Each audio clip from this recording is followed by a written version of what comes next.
the specially called joint committee meeting for members of the Transportation and Infrastructure Committee and Public Health and Safety committees. I think just about everybody here is on one of those committees anyway, but folks can put up their cards or not. Since I actually don't fully know all the members of the Public Health and Safety Committee, we're just going to go in order of those called today without giving preference to committee members. So just so everybody knows that. There's also an agenda which is online, but just so that everybody is aware, the way this is going to go today is first we'll have, we've called to order. We will do a roll call and establish that we have quorum for both committees. There will be some very brief opening remarks pursuant to the press release, and without objection, we will do a public comment period for those who signed up before the meeting for public comment, some introductory statements from a handful, but not all of the responding departments in the mayor's office. We will then have a question and answer session for council members. Again, that is question section, not speechifying section. So please keep that in mind. And then we will discuss next steps between the committees, have any closing remarks that Chair Huffman and I may have, and then we'll adjourn after that. So we will first make sure we have quorum for both committees. So I'm going to count mine, and I will let Chair Huffman count his. For Transportation and Infrastructure, I see Councilmember Parker, Councilmember Benedict, Councilmember Hill, Councilmember Cash, I believe is, and then Councilmember Spain, Vice Chair Ewing are here for Transportation and Infrastructure. All right. From the Public Health and Safety Committee, I see Council Members Suara, Porterfield, Evans, Bradford, Benton, Weiner, Vice Chair Prep T, and I believe that's it. Oh, and I'm sorry, Councilmember Nash. Cannot forget the commander. All right. Now, just for some brief opening remarks, we've gone over the order that this is going to be today. I think we all have had what is now going on 3 weeks. Are we at 3 weeks? Are we at 4? It feels a little bit like COVID time has sort of lost meaning over the past month for a lot of us as we have tried to respond to our constituents' needs and the needs of the city as a whole, to get power, to thaw out, to move around the city, to be fed, to be warm. I want to thank all the Metro employees who worked very, very long days, departments that were not typically open on the weekends were open and working and going to extraordinary lengths. Linemen were out in freezing temperatures, working 16-hour shifts. We had NDOT employees who are still working around the clock. I know I saw them out picking up brush on the weekend. This is, for me, the second time that this has happened in Nashville. It is a trying experience, to say the least, for those of us here going through it. I know that being without power, a lot of us were also without cell and internet because of network complications, is scary. And it is unsafe. And we really appreciate the actual work that folks did on the ground to get all that back. Having said that, I think there are a lot of questions about communication during it, about how in this time when we don't have landlines and we can't just pick up the phone and our cell phone network goes down and our internet's down and we're reliant on power to, connect to the world outside of us. How do we do that? How do we get information to people to keep people safe? So that is sort of one of the steps that we're here to take today, and to get some preliminary answers and figure out next steps forward. So with that, I'll see if Chair Huffman has anything that he'd like to add for opening remarks. Thank you, Chair Siegel, and thank you to my colleagues, our agency partners that are here, all of our departments that are represented. Councilmember Evans highlighted it well, that there was a lot of work that went into the last couple of weeks. It's very important to recognize that. Most importantly, definitely want to thank the linemen who worked tirelessly to ensure that we do have power back. Just an incredible job by the men and women that do that work. This is a special called meeting that really is to highlight the communication issues that occurred during the winter storm. But the big thing is to realize that this was not an isolated incident. We've had many emergencies over the past several years here in Nashville, from the tornado to the derecho to the flood just only 16 years ago. Over the recent years, from all of these, it underscores the same lesson, and that is that emergency preparedness and communication must be treated the same as public safety responsibilities and not afterthoughts. I want to be clear that this meeting is not about second guessing anyone. There was a lot of people that worked long hours. They showed up for this city, and we owe them that respect. This meeting is about systems, leadership, and accountability. From a public health and safety perspective, my committee, communication during a disaster is not just a courtesy, it's a safety function. When residents don't have timely, accurate information, they're forced to make decisions in the dark. Those decisions affect medical care, it affects heating, food safety, transportation, and whether families can safely shelter in place or need to seek help elsewhere. For too many residents, the problem was not just that the power was simply out, it was that they did not know when it might return, why timelines kept changing, or where to turn for reliable information. I want to be clear that prolonged uncertainty puts people at risk, especially vulnerable populations. Seniors, people with disabilities, families with young children, those that are dependent on medical equipment. I heard from them all as well as my colleagues did. Now, we've heard about concerns about inconsistent messaging and limited updates and a lack of clarity, and we're going to talk about all of that tonight. But whether the emergency is a citywide storm or a single-family house fire, we need a consistent, reliable framework for us on council. We are the front lines in so many ways during these tragedies. So, yeah, I also want to make it clear that our responsibility as a council is not to manage the day-to-day operations of the Nashville Electric Service or any other entity for that matter. Our responsibility is to ask hard questions, create a public record, and pursue policy or legislative changes when those systems fail the people that we serve. That's the purpose of today's meeting from my perspective, and I just wanted to tie that all together. And with that, I'll turn it back over to Chair Evan Siegel. Thank you, Chair Huffman. With that, we will now go to the public comment period. Pursuant to the press release announcing this meeting, we had signups for the public comment period from 4:30 to 5 p.m. today. We had 5 people sign up for public comment. I will call each of you, and if you could please come to this microphone here for public comment and share what you want to share. We'll have 2 minutes per speaker, and our first speaker is Ms. Hill.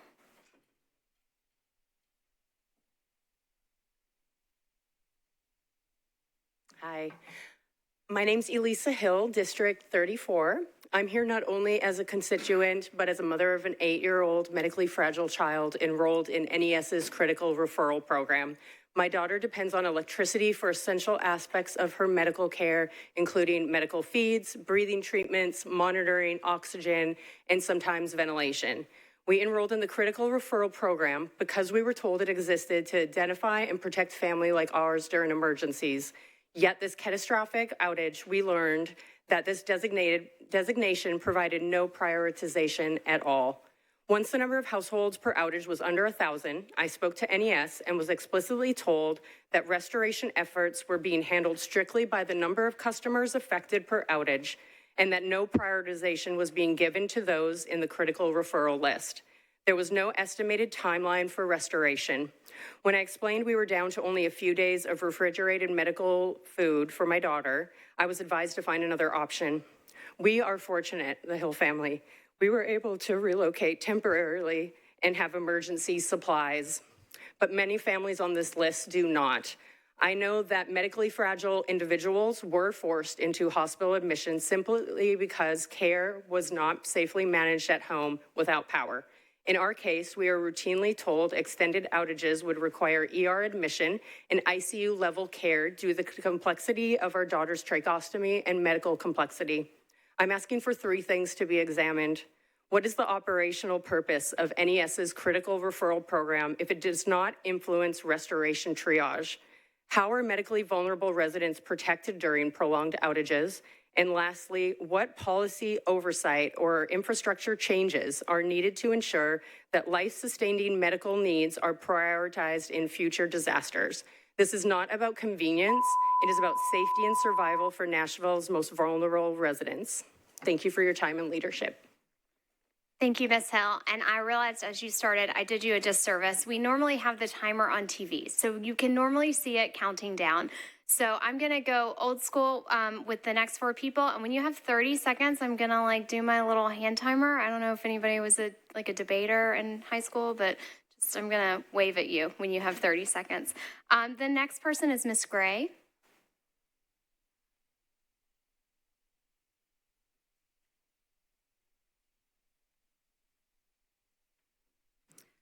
Good evening. My name is Ashley Gray, and I work at NES.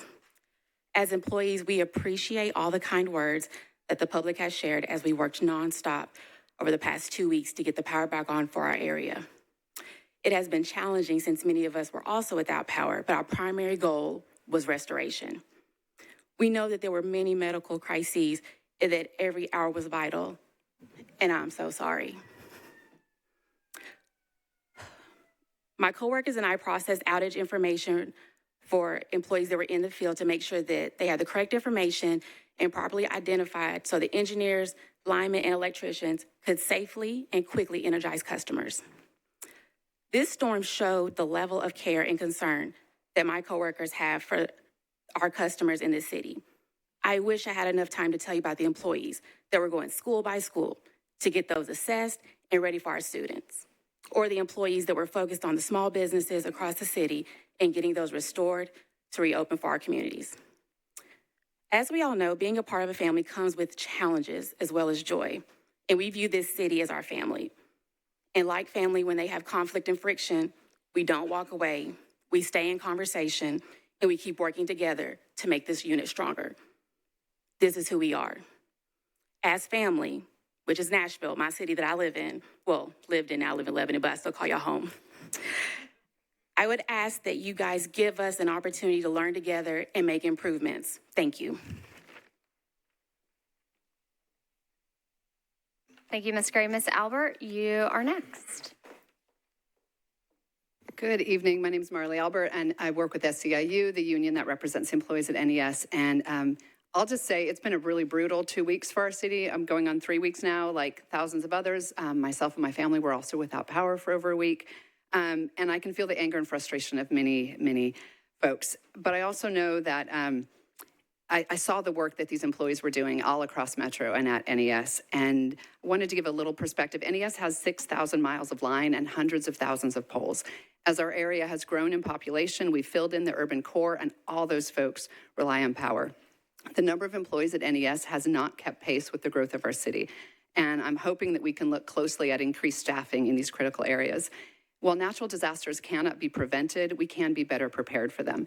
And I believe a lot of that preparation lies in our state. It's not just one utility or one municipality. We need to have a shared plan about what it looks like to plan for these disasters. More will be coming. We know winter's not even over and spring storms are just ahead, and the employees are aware of that as well.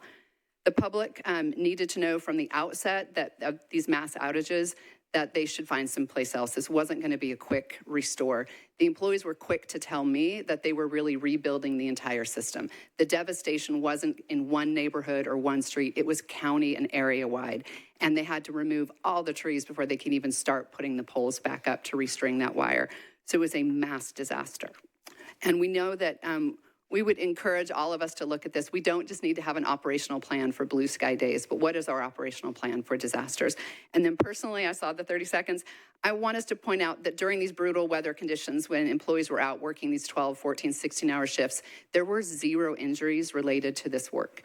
which is really incredible. It says a lot about the training, the professionalism, and the operational work there that's gone into building a culture of safety at NES. For a storm like this size to not have any injuries is incredible. Thank you. Are we up on M&M and ready to go?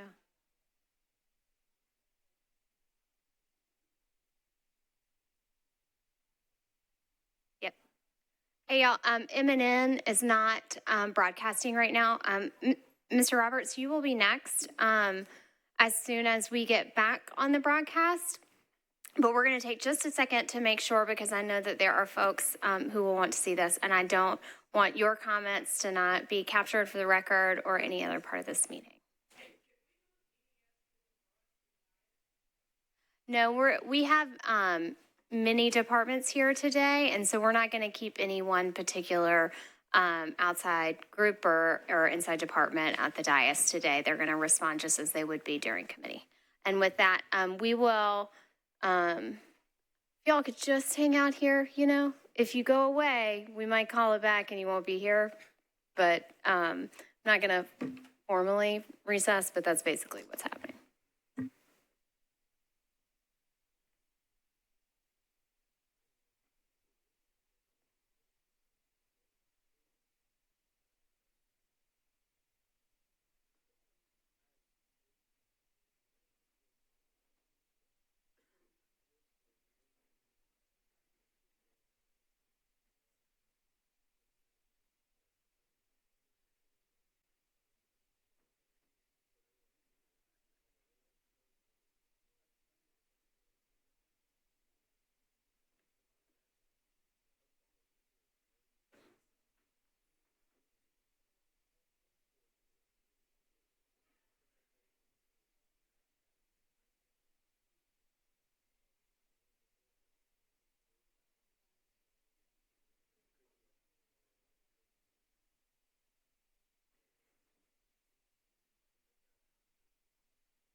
All right, folks, it's back on. As soon as our lawyers are back in the room, we'll get going. I know enough to not be my own lawyer, so I would like at least one of them present.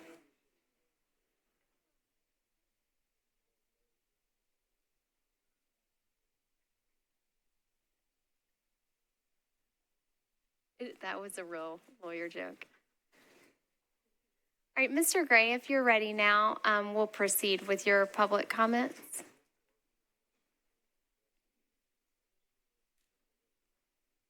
Thank you for your patience, sir. Yep, good to go. Good evening.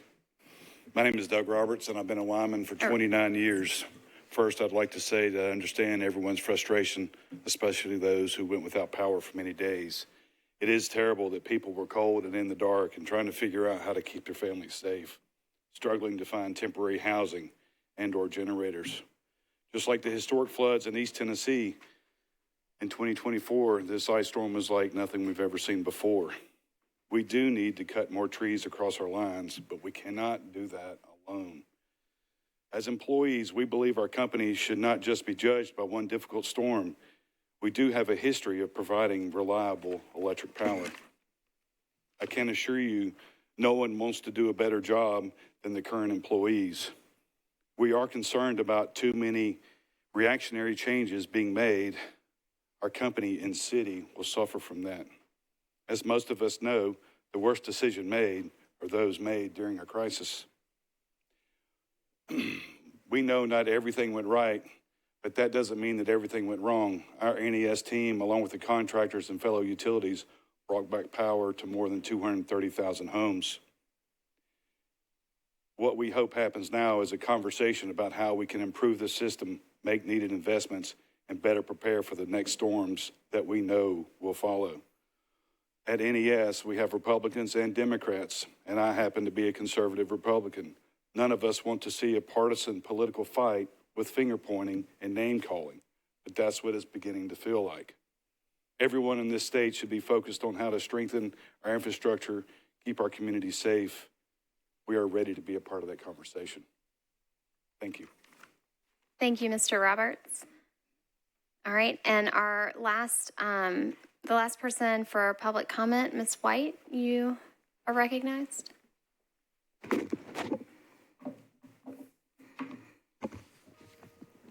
Good evening, Chair, members of the committee, and council members. Tamika White, SEIU Local 205.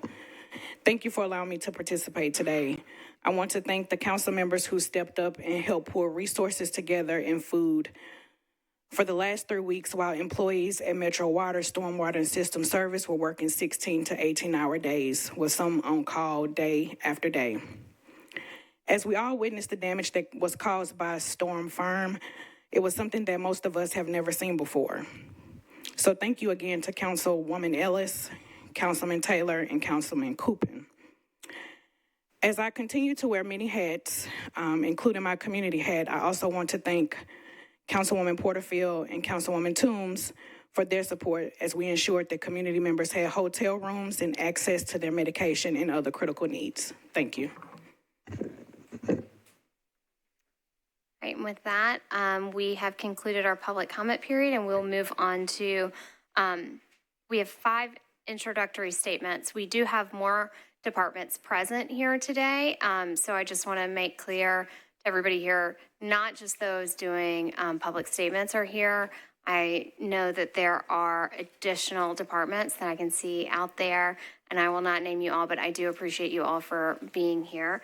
I believe the mayor's office wanted to be recognized first, so if I can figure out how to get.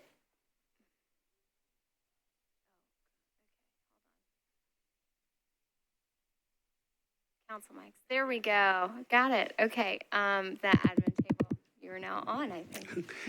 Thank you, chairs, members of council. Appreciate the opportunity to update you on Metro's storm response and our work to help the community recover. First of all, today, 2 local disaster assistance centers opened. They're at Hadley Park, Smith Springs Community Centers.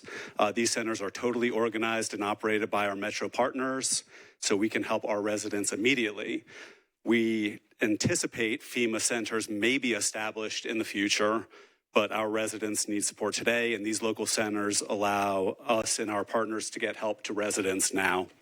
In addition to visiting a disaster assistance center, residents can continue to report their recovery needs at NashvilleResponds.com or by calling the United Way of Greater Nashville at 211. Now I'd like to provide a brief timeline of our immediate storm response before handing the floor to the departments to get into operational details.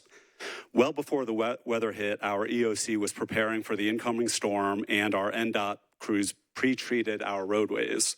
On Saturday, January 24th, our NDOT fleet was out in full force clearing roadways of snow. But as we all experienced overnight Saturday into Sunday, the snow changed to ice, and most of us woke up to trees cracking and falling, or in some cases exploding. The mayor immediately declared a local state of emergency, and this allowed us to take additional steps to support the safety and well-being of Nashvillians, request state assistance, and as needed, invoke emergency-related mutual aid assistance from surrounding communities. The mayor also communicated this to Governor Bill Lee and members of our federal leadership. By Sunday afternoon, half of our residents were without power. With temperatures predicted to drop to dangerous levels, we immediately opened more than 50 locations where people could go get warm and receive power. Fire stations, police precincts, both across the county, as well as 3 warming centers. That helped ensure that there was a warm, safe place nearby. At 4 p.m., we hosted our first daily briefing virtually from the EOC and updated the community on the storm impact and response and announced the opening of the warming locations. We also moved our overflow shelter to a 24/7 operation for those experiencing homelessness. And when WeGo could not safely continue their operations, we mobilized mobility solutions to drive unhoused residents to shelters. Recognizing that outages cut off access to TV and social media for many, we sent emergency texts that night to inform residents about the warming centers. Then on Monday, we activated contract support for NDOT to assist in removing trees, blocking power crews, and roadways. Those teams worked in tandem with NES crews. At 11 a.m., we held a second daily briefing and implored residents to come to a warming center rather than riding it out. That afternoon, we launched a dedicated transportation line to help residents reach warming centers and publicized it by text.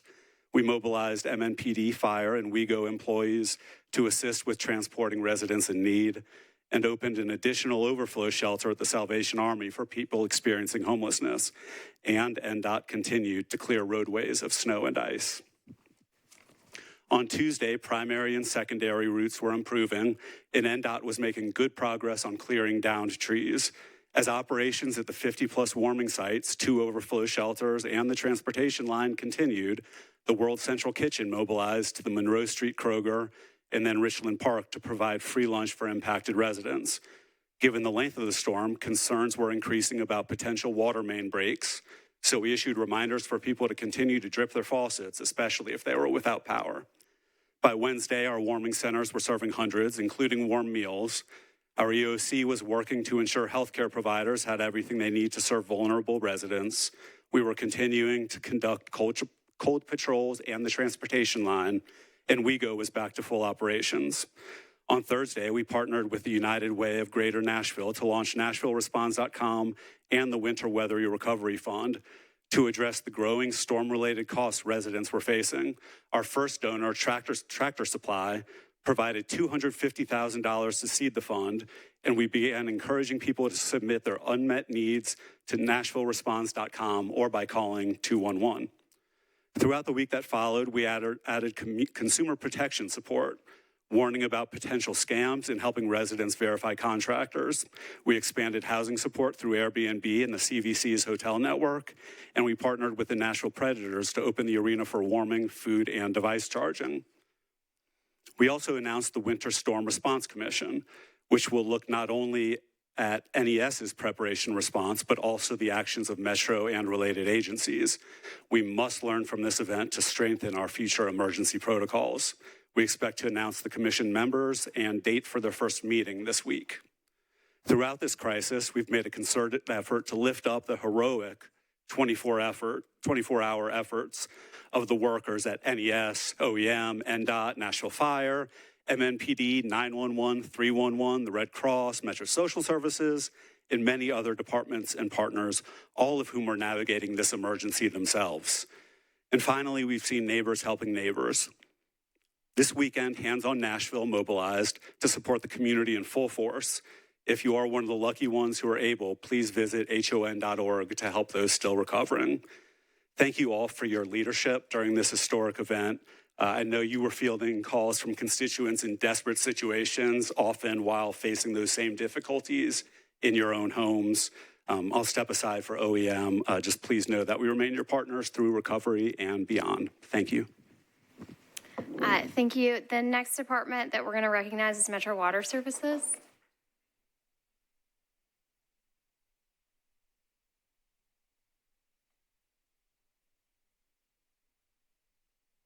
Director Potter. Good evening, everyone. I'm Scott Potter. I'm the Director of Metro Water Services. First and foremost, I want to recognize the extraordinary and incredible efforts of all the Metro Water Services employees over the past several weeks. This storm placed extraordinary demands on our organization and our infrastructure. Our teams responded with a strong sense of responsibility to the community, working under difficult and rapidly changing conditions. Their commitment resulted in maintaining essential operations, keeping our water and our wastewater treatment systems and their associated pump stations fully functioning. I want to pause there and do a serious shout out to our wastewater partners at Metro Water Services. We focus a lot on drinking water and its provision, but I want to remind everybody, without drinking water, you can't flush the toilet. And without drinking water and you can't flush the toilet, you have a public health crisis. So the people who work in wastewater collection and treatment at Metro Water Services need to be lauded as well. All of this was not an easy task. At some point in the recovery, we had 50 emergency generators providing power at various locations, requiring vigilant refueling and maintenance. We repaired 178 main breaks, answered 38,522 customer calls, and completed 1,523 work orders. We set a record demand on January 29th 145.2 million gallons of flow. That's 45% higher than normal. And through it all, we provided exceptional water quality to our customers. We certainly did not do this by ourselves. I want to thank our partners in the Metropolitan government. First, the police department for flying their helicopter, helping us find water main breaks. Our friends at General Services made sure we had fuel, and we all know what NDOT did for the entire city. Additionally, I'm very fortunate to have John and Mary working with the council members to keep them informed, and a communications team that kept the city informed. While I'm pleased with our overall performance, there's some areas that require improvement. We're going to have a very thorough lessons learned process, but these three things have leaped out to us as requiring immediate attention. Number one, we've got to harden further our emergency power systems at our pump stations. Number two, our communications of our pump stations require hardening. We maintain a telemetry system at 200 sites around the county. And the telemetry sites operated off standard lithium batteries that had a life of 12 to 24 hours. Also, every antenna in our telemetry system iced over. So for the first 48 hours or so, we were operating blind. We couldn't see what was going on in the pump stations and at the reservoirs, so we required people to physically visit all 113 sewer pump stations and all 55 water pump stations periodically to get a picture of what was going on. Finally, we have 68,073 valves in our water system and over 3,000 valves in our sewer system. In some areas of our system, our water valves operate backwards. Some of the older utility districts that we inherited over time installed valves that closed, normally it's righty-tighty, lefty-loosey. Some of our valves operate backwards. And we had people in the field on occasion that thought a valve was in one position when it was in the other position. So we're going to visit over the next 2 years every single valve in our system, and we're going to verify it's right hand open, left hand open. We're going to GPS locate it. We're going to exercise it to make sure it works, because when we finally figured out a couple of valves, especially in our northern part of the county, that were in the wrong position, when we corrected that, it solved a lot of problems in a hurry. So that concludes my remarks. I want to remind everybody and stress the fact that the employees of Metro Water Services really delivered, and I'm really proud to be their leader. Thank you. Thank you, Director Potter. I cannot even explain how much it would confuse me personally if I ran across something that was righty-loosey, lefty-tighty. We're going in order here. The next step is NES. I see the CEO. CEO, you are recognized.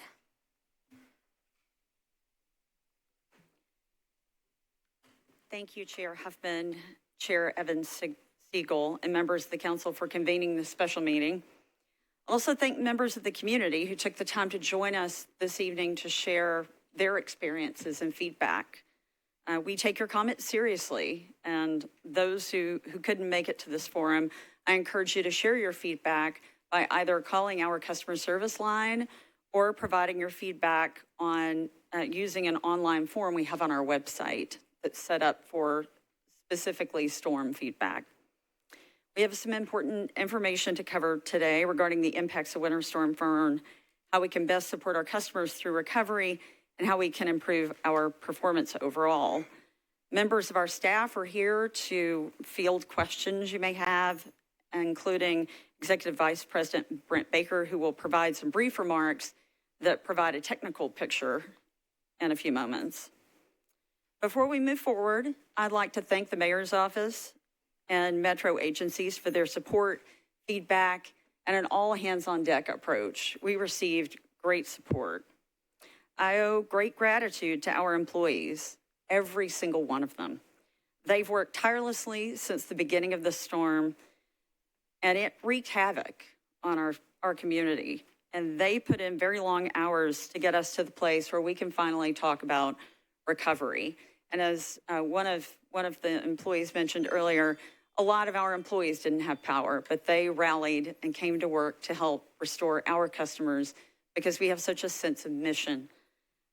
The partnership and collaboration with SEIU has also been invaluable in both supporting our workforce and reaching effective restoration.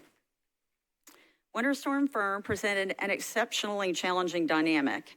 At peak, more than 230,000 of our customers were without power, and this covered roughly 294 square miles of our 685 square mile territory. The severity of this ice storm, as well as the sustained cold temperatures, made this storm an anomaly that challenged both our standard storm response procedures and long-held industry standards. Speaking more broadly, we've never experienced a storm of this magnitude. Most of the damage was done to our distribution system.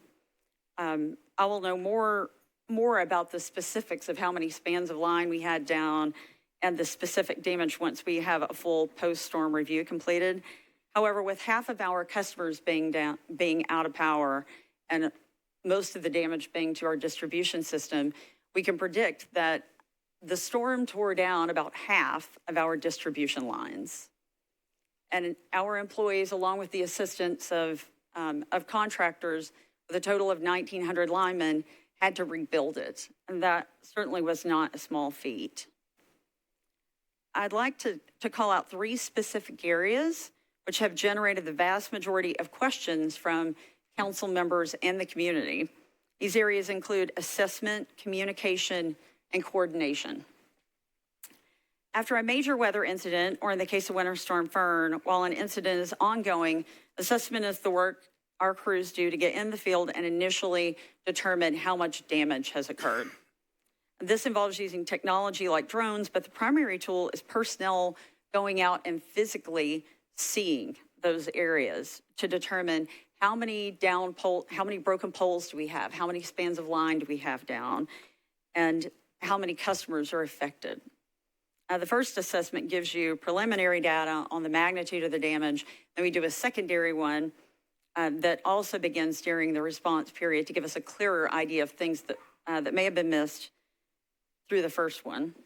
These assessments provide situational information that supports our restoration efforts. With Winter Storm Fern and the sustained difficult conditions, assessment proved to be a significant challenge. While assessment certainly affects the quality and cadence of information we can provide to our customers and those serving our customers, such as you, we understand the frustration with communications tools. I'll address that later in my report, but I do want to create a clear link between how assessments affect all aspects of response, especially communication. Under coordination, despite challenges with assessment and communication, we are all grateful to our Metro and state partners who prioritize coordinating with us and helping us meet our needs as we restored our customers. In particular, OEM assisted an incredible amount in coordinating with all agencies to ensure that we had what we needed. We are grateful for that. Additionally, I'd like to call out the significant work that was done by NDOT to clear roads so our crews could reach where they needed to restore power. That was no small feat. I think we all saw the roads covered in trees, so we are appreciative to them. I also appreciate the swift coordination of Metro codes in supporting mutual work, specifically in the area of customers that had weatherhead damage. These are just a few examples of the incredible coordination and collaboration we saw with Metro agencies. While full restoration occurred on Friday, February 6th, the effects will linger on from the storm for quite some time. We recognize the hardship that Winter Storm Fern placed on our customers, as well as areas where we failed to help customers make informed decisions about the timeline for restoration. While customers only pay for the power they consume, we understand that many are reassessing their finances and incurred additional costs while they were working through this storm. We are taking 3 critical steps to offset financial hardships that our customers experience due to being displaced from home. First, we are suspending all disconnects and late fees through June. Second, NES will provide unlimited payment arrangements for all customers through December of 2026. And then NES will make payment arrangements through the end of the calendar year, even though we normally just make those at certain intervals. So we don't normally offer that broad range of opportunities. And we appreciate that some of our customers have experienced significant financial impacts of being out of their homes. And so as a board, our board decided to donate $1 million to the Mayor's Relief Fund to support Nashville's needs. We're hoping that will be very helpful to our customers and your constituents as they recover alongside of us from the storm. The storm has been costly, and we are working through our cost assessments to ensure we receive maximum resources for recovery. Our preliminary estimates show damage will likely land between $110 million and $140 million. We've mentioned on several occasions that this is the largest storm in NES history. This is further demonstrated by the fact that it's our most costly restoration in our history. And before that, the most costly restoration was the tornadoes in 2020. That restoration effort cost $26 million as opposed to the $110 million to $140 million range that we're currently facing with this storm, just to give you some sense of magnitude.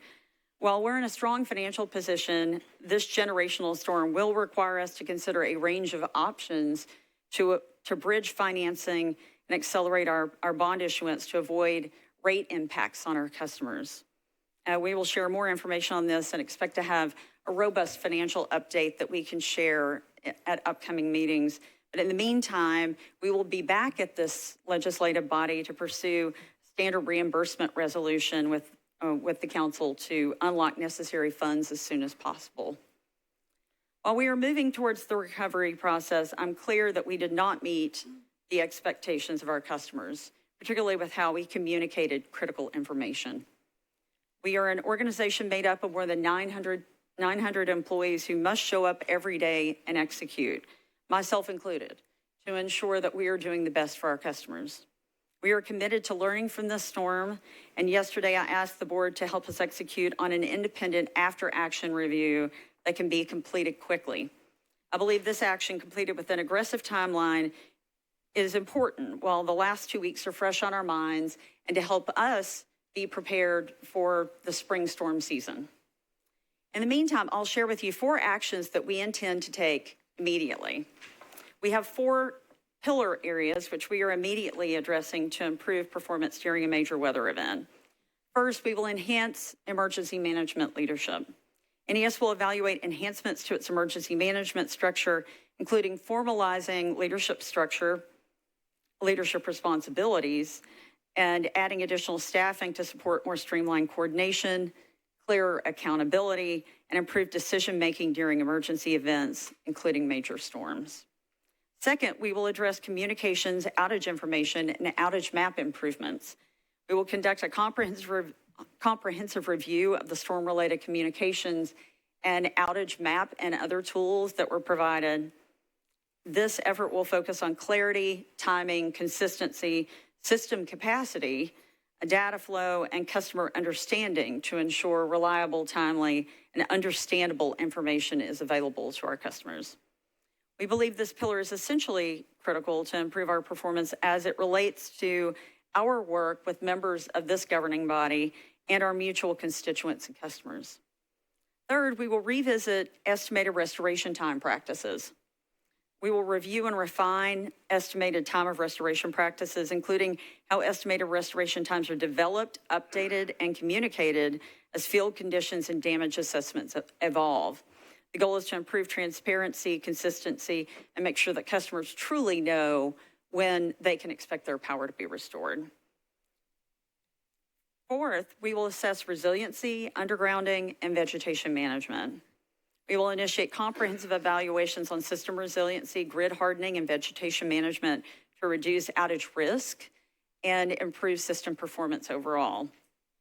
We are planning to complete a system-wide undergrounding study to evaluate the feasibility, cost, benefits, and trade-offs of undergrounding the electric system with the goal of increasing a higher percentage of our system. I look forward to working with each of you on these pillars as we move forward as an organization. In the meantime, our team plans to re-engage every member of the council in early March to discuss what to do during outage situations and an overview of the NES system ahead of spring inclement weather. I think that will also be a good time for us to discuss progress on these goals that we've set for ourselves. A date is forthcoming for this, but it is a critical priority for us to be working with you to ensure that we are providing you the information that you need to serve your constituents. I appreciate your partnership through this process and invite questions and concerns. That concludes my report. If you will indulge, Brent Baker, our Chief Operating Officer, could provide some more technical information. Well, I would like to do that. We did give departments just a few minutes for introductory comments, so we need to move on to the next, which will be OEM, and if people want to ask those technical questions, they can, but I would ask that he share that technical information with us as well via email if it is not able to be shared during the course of our questions today. Thank you. Yes, I suspect a lot of it will come out in the questions. Okay, thank you. Next is OEM. Good evening. I'm Director Chief Will Swan of the Nashville Fire Department and Office of Emergency Management. It is an honor to be in the position and the role that we are as first responders, and a lot of thanks I need to give out to many departments, especially the Fire Department and the Office of Emergency Management. And as you're going to see here in a few minutes, I'm going to mention many other partnerships. We would not have been able to do what we've done in these last few days. Quickly, the Office of Emergency Management, our job is anytime the city encounters something that overtaxes one department, it could be man-made, it could be a natural disaster or planned event. Our job is to make sure that we have all the pillars and everyone together to be able to mitigate that situation. We operate off of life safety, incident stabilization, and property conservation. Our keys to success in any type of event that we deal with, we will analyze the situation, we'll make a plan, we will implement that plan and constantly reevaluate the plan because it is a live footprint and it's constantly changing. So the emergency management cycle is preparedness, response, recovery, and mitigation. In the Office of Emergency Management, how it works. When we have an incident, we pull in all the departments that we feel that is necessary to help take care of whatever situation we're dealing with. It is designed for the director of that department or their representative, which we call the emergency service coordinators. They have the authority to make decisions in a swift manner at the direction of their director. So if you are an emergency service coordinator, you represent your department. It makes things work quick and swift when we're in operational mode. Dave Rosenberg did an excellent job of going through a timeline, so I do not want to bore everybody with that, but I think it's critical that you hear what Metro departments and others done. As we know, Thursday, January the 22nd, Tennessee state of emergency was declared. At this time, from OEM standpoint, we started messaging to all the departments about weather awareness.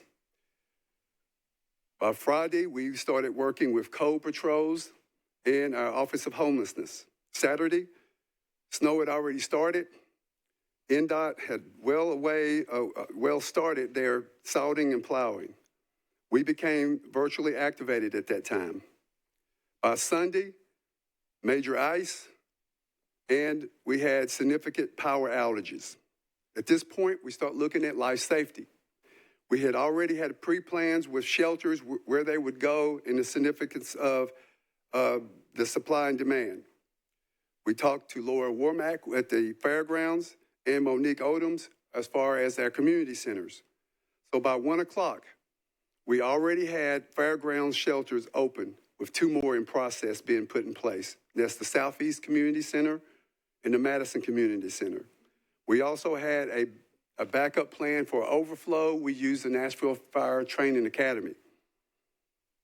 We also, talking to our police partners, Chief Drake and his team, we didn't want to ask the public to do something that we weren't willing to do. So we opened our doors. Fire halls were open, police station precincts were open as warming locations where people could come in and get out of the code. By Monday, we already established a hotline for people to call if they needed a ride from their home to the shelter. This was done with our partners, DEC and the fire department. And then for transportation, which was an amazing feat to watch. By the evening of Monday, the hotline was established. Our partners, OEM, fire department, police, PD, WeGo, schools, the sheriff department, we had established a transportation system where residents, again, could come from their house to a shelter, and then in the morning, they could go back home or to work. By Tuesday, we activated the VOAD activation, which is our a volunteer organization that's active in disaster. By Wednesday, we had activated United Way and Community Foundation of Middle Tennessee, so individuals could give donations to help people that was affected by the storm. By Thursday, from the time that this event started, day 4, which was Sunday, we were very in touch with our TEMA partners. I want to give them a shout out because when it comes to TEMA, this is our resource. If it was something that was too big for Metro to handle or we didn't have those resources, we would rely on our state partners. And Director Sheehan and I talked just about every day.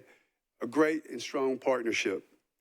Also, we stayed closely connected with NES to make sure that power restoration to our critical infrastructure was prioritized. By day Thursday, as stated, our final nursing home power was restored.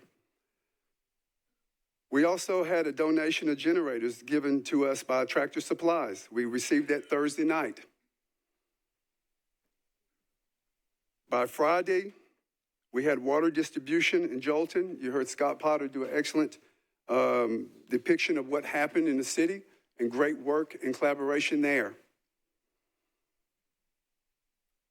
By Saturday, we had already had a plan to distribute the generators using our VOAD. We did not want to just give out the generators without putting a warning and also a CO detector and a one-sheet page that talked about the danger of carbon monoxide. By Sunday, we had bottled water distributed in Union Hill. Hands on Nashville moved to full activation. By day 13, we started to have a little relief on our shelters. So by the numbers, we was able to reduce that footprint. We started with the fairgrounds. We were able to close that Thursday, the 13th day. Hands on Nashville on Wednesday, they started a canvassing event. Thursday, we was able to close the Southeast Community Center. And Friday, we closed the Madison Community Center. And by Monday, we were able to close the Bellevue Community Center. The reason or how we communicated as far as our department, we used daily pressers. We had daily news release. We used social media presence. We used the iPod message. That's when we started messaging for the hotline for people who needed rides to and fro the shelter. And we had situational reports. And I know for the Metro Council standpoint, you got those twice a day. And then as of late, we are just doing it once a day. So we get those in the morning and afternoons. And I've got a lot of feedback from you guys, and I appreciate that. So by the number, the EOC has been activated 18 days. We will remain active because we realize that now that we do have our DCRs, our disaster recovery centers active, we will stay open and activated. And then when our FEMA partners get here, they will house themselves in our EOC. They'll have a brick and mortar to work from, and also they'll have people canvassing the communities. The persons served in the shelters, 4,702 total overnight stay. Persons transported, 1,124 transports with 1,507 persons transported. Food distribution, Second Harvest, big shout out. Couldn't have done this without them. more than 260,000 meals was delivered and served. Mercy Chef did 4,000, a little over 4,000 meals. And let me be clear, we had many individuals that had food trucks that came to the shelters and participated. Much thanks to you. Water that we distributed, over 8,000 cases of bottled water. Our current VOAD cases, 1,588 total cases with 780 referrals made. Our financial donations as of 2/9, a little bit over 1.2 million has been donated, with a little over 385 distributed to our nonprofit partners. So my key successes here is our coordination and collaboration with all the departments. OEM, fire, police, NDOT, water, general service, who's done an outstanding, marvelous job. Parks, public health, DCSO, fairgrounds, the mayor and the mayor's office. We appreciate, again, allowing us to do what we're sworn to do and with confidence. Our external partners, NES, Red Cross, TEMA, the healthcare, VOAD, and our nonprofits. There are so many moments here that don't have the time to talk about, but to all of the efforts that was being made, a big appreciation. So the challenges. This event posed significant challenges, affecting not just Davidson County, but regions across Tennessee and beyond. The extreme cold, power outages, and water freezing created a complex set of circumstances that required rapid coordination across multiple agencies. But despite these challenges, our office worked with all of the organizations that I mentioned earlier, collaborating efforts, working together. It demonstrated resilience and strength in overcoming adversity. Now, these experiences will ultimately make us stronger in future responses. And there are areas that we all will work on to improve. We will do after actions, and we will make sure that any areas that we need to improve upon, we'll make sure it's done. So again, I thank you for your time. And again, I want to thank all of the departments for all the work that they have done. Thank you. Thank you, Chief Swan. The last department will be NDOT, and NDOT is very regularly before my committee, so I would just remind them that they know I don't like to cut people off, but we did ask folks to keep these remarks really brief, and I hope that they will consider doing so. I will consider that. Mr. Rosenberg, Chief Swan, Director Potter, they've all pretty much covered the details. I'm going to hit some highlights that we put together. But good evening, council members. My name is Philip Jones. I'm the Deputy Director of NDOT. I lead our operations division, and my team has played an essential role in the city's response to the winter storm as a member of the Emergency Operations Center team. Before I run through some operational highlights, which I will skip, and talk about next steps, I'd like to take a moment to publicly thank our workers for their unending dedication to public service for the Nashville during this response. I do not take for granted that we have had some of the best people in the metropolitan government working for this department. Emergency response is not just a series of protocols and policies. It relies on having people dedicated to working relentlessly toward managing a crisis, and plow drivers, debris crews, signal crews, sign and maintenance crews, sidewalk cleaning crews, and more all showed up day after day and got the work done. I'm sincerely grateful to all of them, and I hope you are too. I'm going to kind of skip through a lot of things that got covered, and I'll conclude with, I want to close by being sure to thank our great partners, the Mayor's Office, Office of Emergency Management, Nashville Fire Department, Metro Nashville Police Department, Metro Water Services, the Nashville Electric Service, Tennessee Department of Transportation, the Tennessee National Guard, and of course the Metro Council for your support. I'd also like to be sure that, I'm sure there's some people that's been left out, but I want to ensure you on one thing, that makes this so successful. Under Chief Swan's leadership, to be able to pull these departments together and have the coordination that we have is what's kind of built this, the successes we've had in this event. That's where it's come from.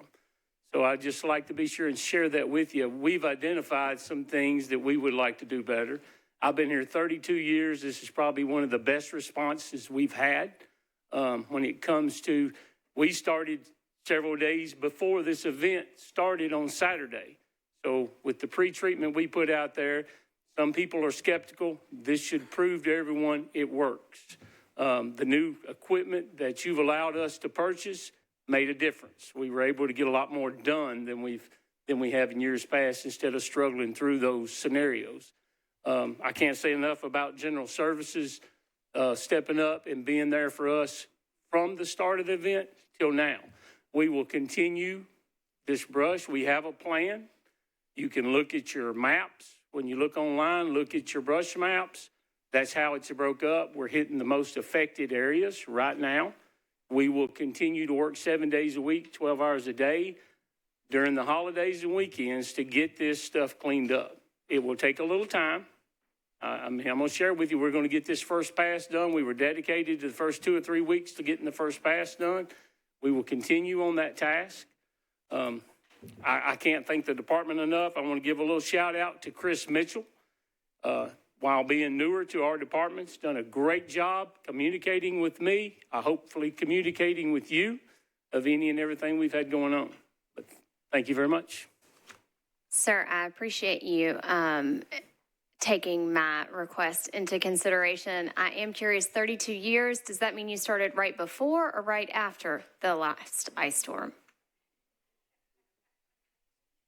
Sorry, I was here for the last ice storm. That was the start of my career. Well, full circle.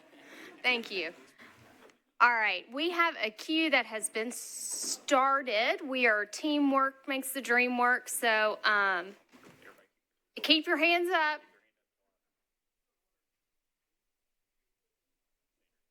All right.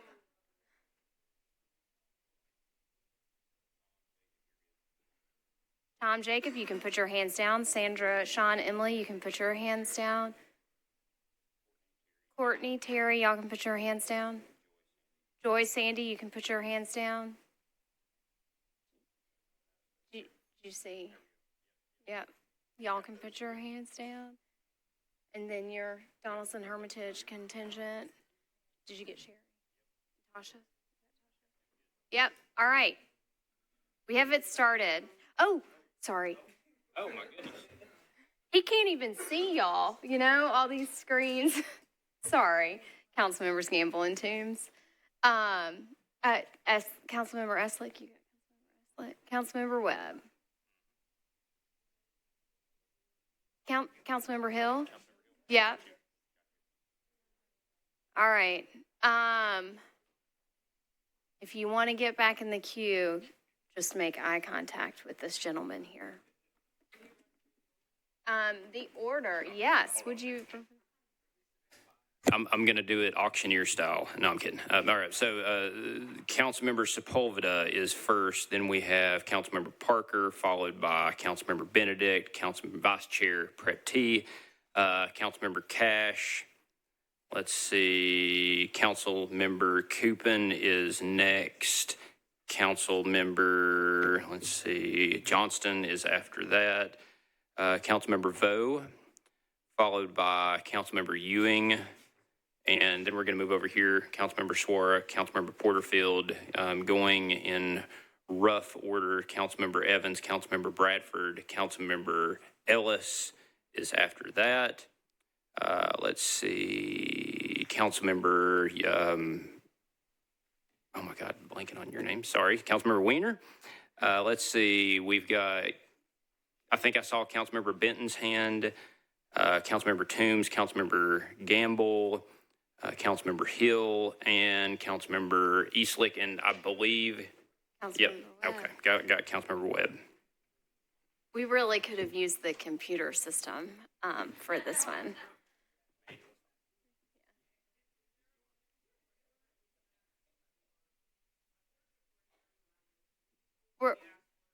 we're going to run through questions just as we typically do in committee, which is Council Member Sepulveda will go and she will ask her questions. And when she is completed, we will move on to the next person.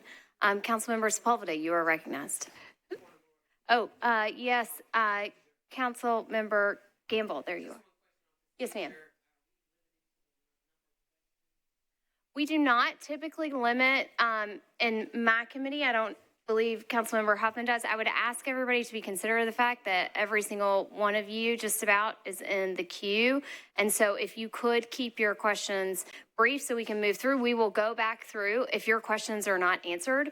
But I want to make sure we're already an hour in. So please, Councilmember Suara. Typically in committees, we do committee members first before the council members. Are we not doing that this time? Just checking. No, I announced at the beginning, given that we have a combined meeting here and that it would be very difficult to distinguish that. We're going to give everybody the opportunity to ask questions in the order that they were written down. All right, Councilmember Sepulveda. Thank you, chairs. I didn't know how I got so lucky. All right. I will be as brief as I possibly can. I do want to thank everybody who is attending today, all of the workers. So I'll just dive right into it.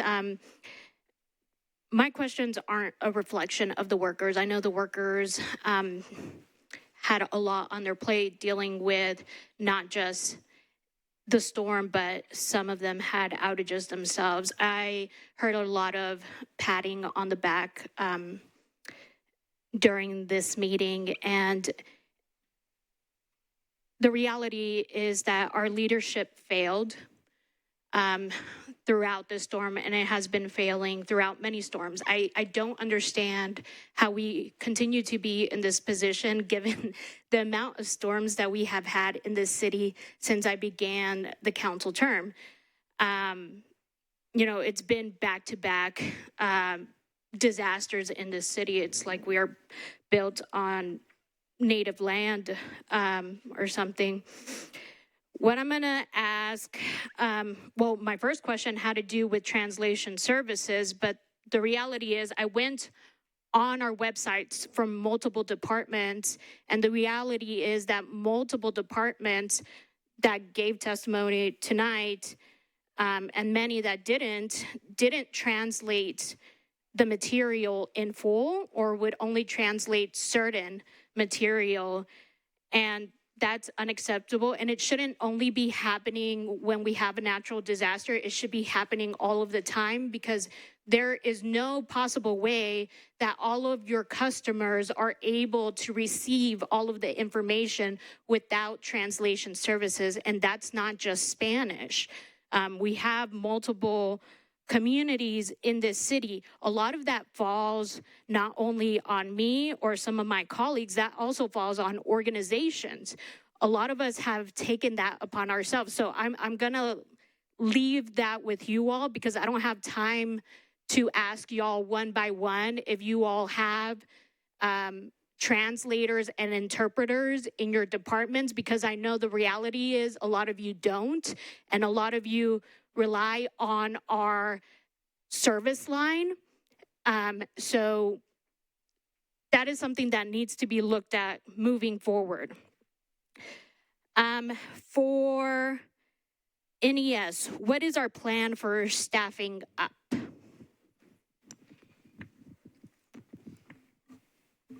All right, NES, you are recognized. Thank you, Council Lady. With regard to staffing, we are in a constant state of evaluating what positions we need where. And I commit to you, we will take a look at our current staffing to address normal operational needs, construction and storms. Certainly when you have a generational storm, you have to staff up to a level that you would not normally have. So we had a total of 1,900 line workers on our system for this storm. We have about 240 people in our transmission distribution department that work work towards restoring power for people. Generally, that's appropriate staffing for construction projects and things of that nature that we have, but we will certainly look at if there's a need to add additional people. Thank you. Follow up. 2 questions. What would the timeline for that be? And would that include contract expansion for bringing in subcontractors? Okay, I'll break this apart. Timeline, as I mentioned, we're kind of constantly evaluating as we have positions leave, people retire, we say, okay, well, that's an administrative job. Maybe we should fill that with a lineman role.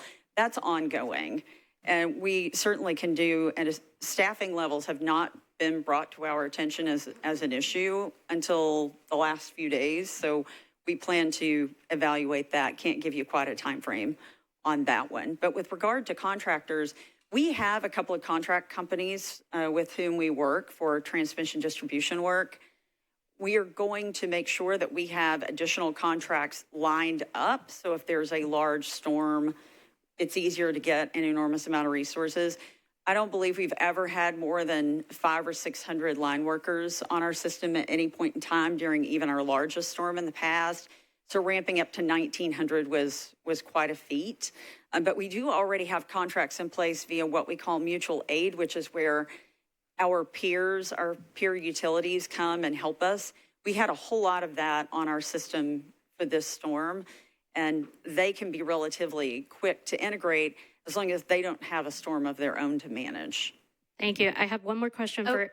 Sorry, would you mind addressing the chair? I was told I needed to ask you that. Thank you, Chair. I have one more question for NES and then 2 questions for water, and that's it. For NES, when there is a single unit in an apartment complex that is out, how is NES able to tell that it's just 1 unit or 2 units? Because we had several of those situations come up. Okay, I will give you a response. And if it's not robust enough for you, I can have our chief operating officer come up here. We can tell from our system control whether a meter is energized or not. And during a storm of this magnitude, we had a staff overnight that would sit and try to communicate with meters that looked like they were out. And then we sent crews out to see, do they have damage indicating they can't receive power? So we should know that as long as they have separate meters for each apartment. There are apartment complexes in town that will just have 1 meter for the whole building. Those aren't as common anymore, but typically they'll have their own meters, and we can see that with our smart meters. Does that answer your question?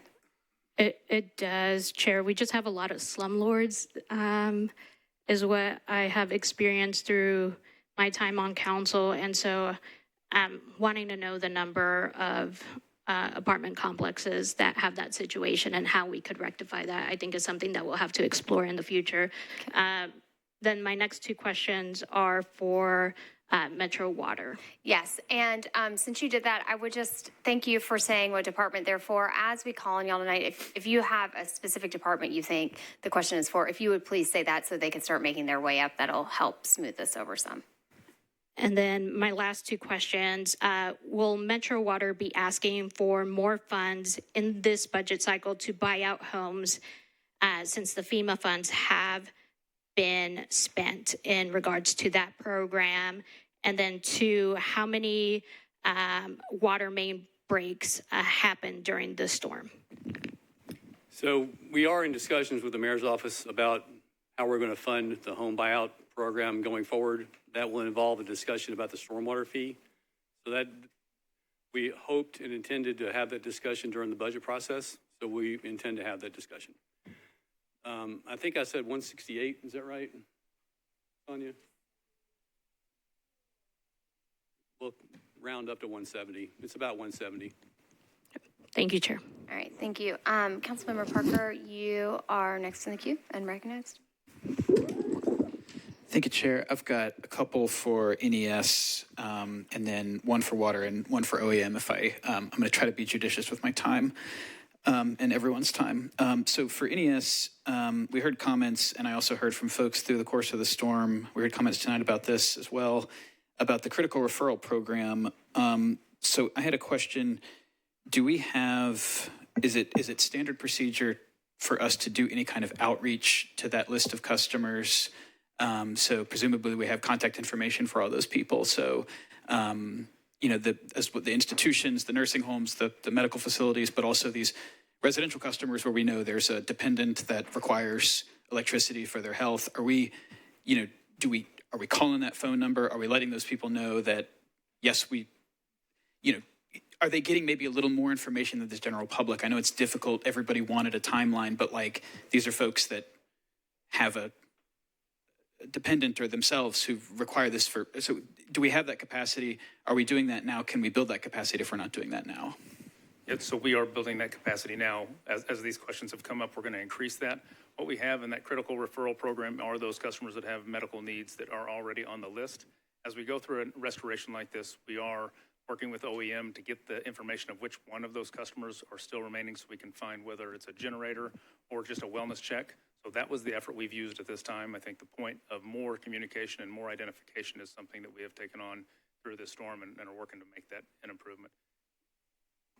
Yep. And then you also mentioned, we'll talk critical referral, which are those customers, those individual customers. We also have the critical facilities, and I'm going to read through some of those so we all know. Do I need to do something different with the mic? I just, if you did good on that one, pulling it up to you. Just a little closer to the mouth, please. Okay. So then the other critical parts of our system are critical water and sewer facilities. Those have to come on immediately and as fast as possible. Airports, switching yards, critical communications, prisons, hospitals, critical data centers, fire, police, and national security. Those are our tier one. Get those on immediately. Right next after that are the radio transmission towers, telecommunication hubs, data centers, natural gas facilities, and nursing homes. And I know one thing we've learned through this, there were several nursing homes that weren't in our list. And I think some of that is the fact that there are private nursing homes that come about through time. And I think we will work harder with our key accounts folks to make sure we identify those in the onboarding process. And that was a highlight through the storm that we can improve upon. Thank you. And just a super brief follow-up on that, the connecting with VOAD, I assume there's a pile of generators somewhere that's going to be warehoused somewhere in Nashville that we'll have quicker access to. I don't know how many are left. I don't know if there's any left, but if we could kind of have those at the ready for those residential customers who could utilize those to get through an outage. So I had a question about the meters. This came up just a moment ago, but I had a very specific question. We had a lot of customers that we heard from who got notice that their power was back on, some multiple times. Some people left their accommodation. Some people drove quite a ways to come home and find that it was not actually on. So, when we talk about trying to communicate with those meters, do we know, is that communication with the meters, is that LTE cellular? Is it pulsing some data into the grid itself? Is it possible for a meter to tell us it's on when it's not actually on? I guess what I'm saying is, can we use whether a meter is getting, both legs of power to make sure that before a customer gets a notice that their power is on, that meter is actually on, not like mine was with one leg, but with both legs of power, 240 volts coming in so that people aren't coming home to these false notices. Yeah, and I am an engineer by trade, so I'm going to try to do this with all the detail that is helpful, and get through this in a way that really is meaningful to everyone. When a meter is pinged, that is something that allows us to know exactly what's going on that meter in normal blue sky conditions. When the system starts to fail at the level it did, the communication path is sometimes broken. So that meter does know that it's not receiving power, but the ability to communicate back to the head end is sometimes lost, which happened in this situation. As we restored power, we did begin to see those communications back to the meters. We were able to ping, and that is where we were able to see which customers were still out or on, and that was something that we used the meters for in that situation. The issue where customers were receiving texts about power coming on was a different system that we have for people to go on the map and register for an outage that they see in their area to be able to get information about that. That one is tied to a circuit. There's a question that some have asked in this storm is, do we have the ability to sectionalize our system to restore faster? We do. When we sectionalize, that does leave off some of those customers, and our crews in the field don't have the ability to communicate back that the ones that they segmented off, they're getting power restored. We are working to improve that system as well. So we will be making quick investments in making sure that is not the case going forward. That will require some unique programming and some differences to where our field personnel can continue as fast as they need to. That is the critical function of their role out in the field. We are working to make sure that it's not slowing them down to do that restoration, but cleaning that up. So there's two different technologies there. The last piece of having what we would call bright dim or having a broken neutral, which is where you would see your lights, maybe one half of the house be on or off. That is something that is right now, we are working on an enhancement to our system, but it is a little more difficult to see because for us, the meter looks to be on. We have enough energy for it to be fully powered. There is a way that we can program and add another feature that we can start to look at that. With that, when we know that is on, we do require at this point for a customer to let us know they're having that bright dim situation. That is one part of the challenge of getting this out. Teresa mentioned in the evening times, overnight, we were going through all of the meters that we could ping per zip code to find the zip code that was going to be done that day, to ping that, and then we sent our assessors out in the morning to visit all of those locations to see if we could find those different issues. We also used a different texting tool to make sure we communicated with customers or called them. So each day there was roughly about 70 customers that we were getting information that their meters needed to be visited. We would text those customers. Where text didn't work, we called roughly 8 customers per day. Those were the efforts were being made every day to make sure we got ahead of the weatherhead issues and the meter issues or visiting with an electrician. So those are some steps. We've learned a lot in this storm, and we really appreciate all of the interest from you all, and your interest has pushed us and propelled us to do even better. We are going to continue to improve this. This is something that everyone is committed to, and that very feature right there is one that we would look to improve quickly. Thank you. So one more for NES, and this might be a difficult or impossible question to answer. And, in crisis situations, we make choices, we make decisions, we make calls. Sometimes they're ideal. Hindsight is 20/20. I don't want to be Tuesday evening quarterbacking the really difficult work that the organization's been doing. But, let's say that we had all the information that we have now about the outage and everything. If we had the Biff's Sports Almanac from Back to the Future 2, and we could make every decision right, how, just to help folks understand the scale of this disaster, if every single thing had broken our way and everything had gone right, how much faster could we have restored power? So that is something we'll be analyzing to get a better feel for that. I do want to give you some perspective on how we prepared for this. I think that's a little bit of the question. On Tuesday, January 20th, we started to prepare for this storm in much like we have prepared for other storms. So one on record we had was roughly 200,000 customers that required 500 line workers to be here. So we have the connections with both mutual aid partners and the contractors who normally work on our system. Those contractors who work on our system, 2 different contracts, are able to scale up to 800 line workers.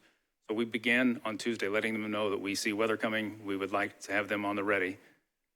Many contractors serve the region, and so they were asked to stay on their property. We got a few more on ours. As we ramped up through that storm coming in, when that came in, then we began ramping at an accelerated level.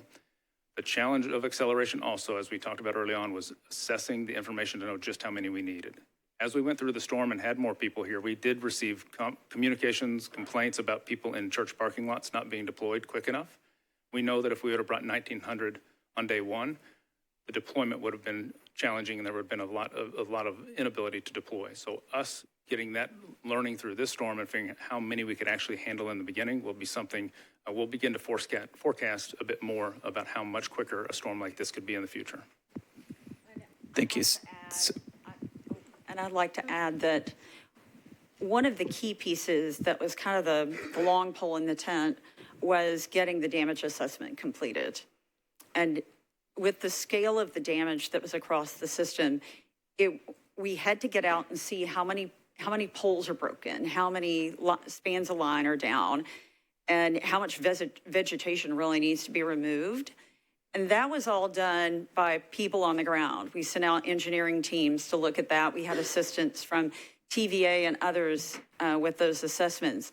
But we're looking at other options for doing assessments so that we could, if we were to have a storm of this magnitude again, how can we get that assessment done faster, which will tell us how many people do we need and how long are our customers going to be out by area. So we're looking to some of our peers that are in hurricane prone areas to provide us with those insights, because we get storms, but we don't get storms of this magnitude very often. So we're looking at those technologies, using drones with LiDAR that can help you kind of see through the foliage and figure out how many poles you have broken, at least get a good estimate. Those are all some of the things that that we're looking at doing going forward. Thank you. So, Chair, what I heard there was not able to really answer the specific question at this time, but I do think it would be great for the analysis that both Metro's doing and the NES is doing to kind of understand from what we learned from the storm and how we've adapted our best practices.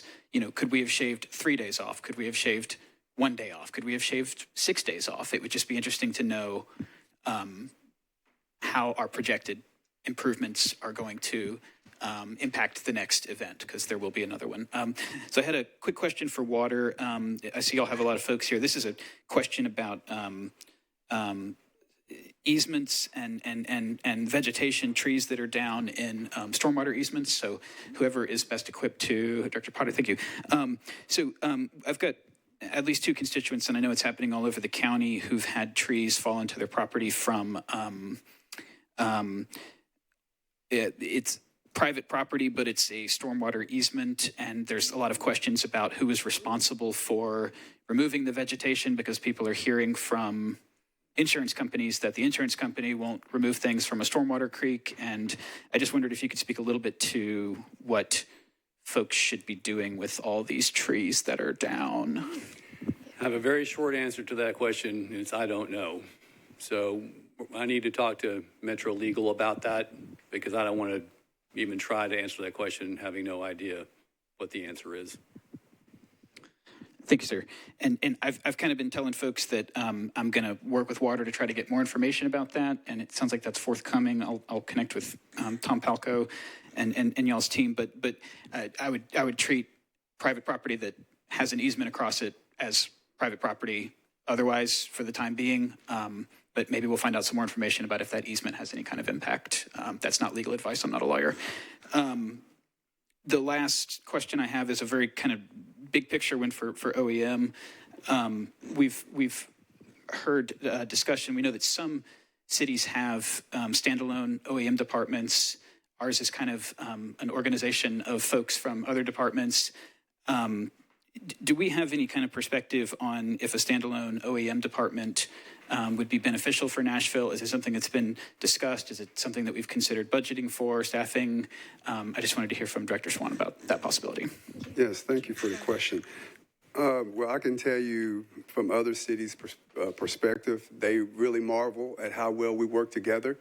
That comes because the OEM is umbrellaed under the Nashville Fire Department, so it expands our capability. We have a relationship with every department in the city and also our state and federal partnership. As you stated, you heard me say earlier of how fluent things worked. I never got questioned about decisions that were made. Matter of fact, any department head that I questioned or asked to assist with something was very much on board. Now, we've had so many events in Nashville that makes us really equipped to be able to handle emergencies. Just every Thursday, Friday, Saturday, and Sunday, if it's just a planned event from a concert to just being downtown. But this city has grown tremendously, and all the events that we've had, from bombings to tornadoes to floods, we know each other. We work well together, and I think this is a beautiful relationship, and I see no need in a standalone. Again, at the close of business, our departments work well together, and I think it was evidence. And when you seen how quick the shelters not only would stand up, but putting together a transportation system under that short of time. And I can continue on and on and on with that. So again, absolutely, I think it works beautiful. And you asked the question, if I can't answer it about the generators, We do have 40-plus generators that we still have, and NES and codes and our VOADs working together. And as stated earlier by Brent, if they identify due to a weatherhead or whatever they determine, then that coordination will work with VOAD to get a generator there. And now we have, I don't know the last count, but I think it was 42 or 45. But if we run out of generators, as long as they are available through our TEMA, then we'll be able to request them. Thank you, sir. And if I may have just a brief follow-up, and then I'll be done. I think whether it's at OEM, mayor's office, something, if when we see these things on the horizon, activating the hospitality folks with the accommodations, activating VOAD just a little bit like ahead of time, I think would be really useful. So that's all I have. Thank you. Great, thank you. Councilmember Benedict, and after Councilmember Benedict will be Vice Chair Pripty, and then Councilmember Cash. Thank you, Chair. I have I'm going to be quick with my questions, but I first wanted to call out, somebody reached out to me and called Mr. Jones, Assistant Director Jones, a Jedi Master. I want to make sure that he does indeed get credit. He did a phenomenal job.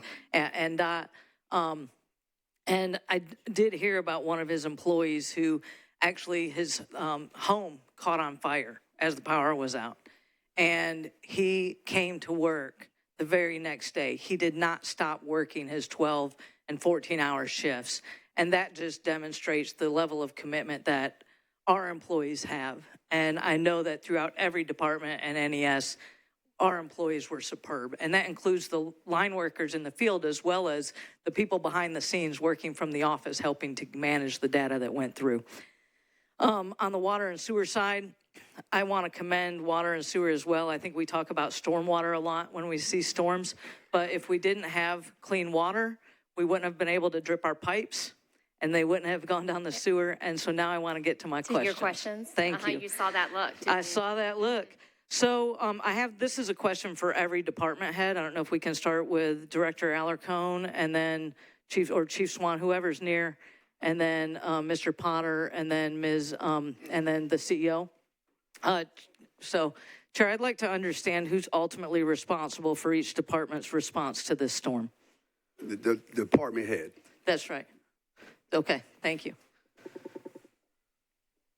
It would be me. Thank you. I'm responsible for every activity associated with Metro Water Services. Thank you. I am ultimately responsible for ensuring smooth operations at NES. Okay, and I do have one follow-up question for NES, Chair. Yes, I want to understand how many public relations or communications employees are on staff at NES. We have 3 communications personnel on staff at NES. Okay, thank you. Thank you, Chair. All right. Thank you, Councilmember. Vice Chair. There you are. Just looking for you on that board. Perfect. Thank you, Madam Chair, and I'll attempt to be quick and not verbose and loquacious as I normally am. So I think I have 3 or 4 questions. First, starting with NDOT. Green Hills and Oak Hill were hit particularly hard with this storm. And so I want to talk about or ask a particular question as it relates to the pre-storm mitigating measures and their efficacy, because in my area I saw the plow trucks salting and brining the roads Saturday after we had the snow event. But my particular question is, what is the efficacy of utilizing salt and brine in advance of an ice storm? How effective is it in these particular kinds of weather events? In this particular event, on the early onset, it was just a snow day. Saturday was a snow day. So we brined Thursday and Friday, 2,472 lane miles, brined them all, and had great reaction and effect from that helped us stay on top of our primaries and secondaries through Saturday. Not a lot of help, once you get to us, and we talk about this all the time, we use calcium chloride in addition to salt when we get down to extreme temperatures, anything below 17 degrees. Not a lot of help and assistance. That's the reason it's so important that the pre-application of the brine on the front end is so important to stop that bond. because all of you have areas that you're familiar with that once the ice got there, if it never received any treatment, it stayed there for days. Thank you for that. Very much appreciated. And then my next question is for NES. Earlier, we discussed next steps in particular measures, and we talked about resiliency for our grid. And one thing that I think that this storm particularly showed for a lot of folks is that the resiliency of our grid is not just a public health and a public safety issue, but also a national security issue. So aside from weather events, I'm curious if you all can talk about the security and the hardening of our grid. And one thing that I'm particularly concerned about are conventional and non-conventional acts of warfare against our grid, which could potentially take down certain areas of our city for months on end. So could you talk about what measures are currently in place and other considerations that are being taken under advisement in the future for ensuring the resiliency of our grid?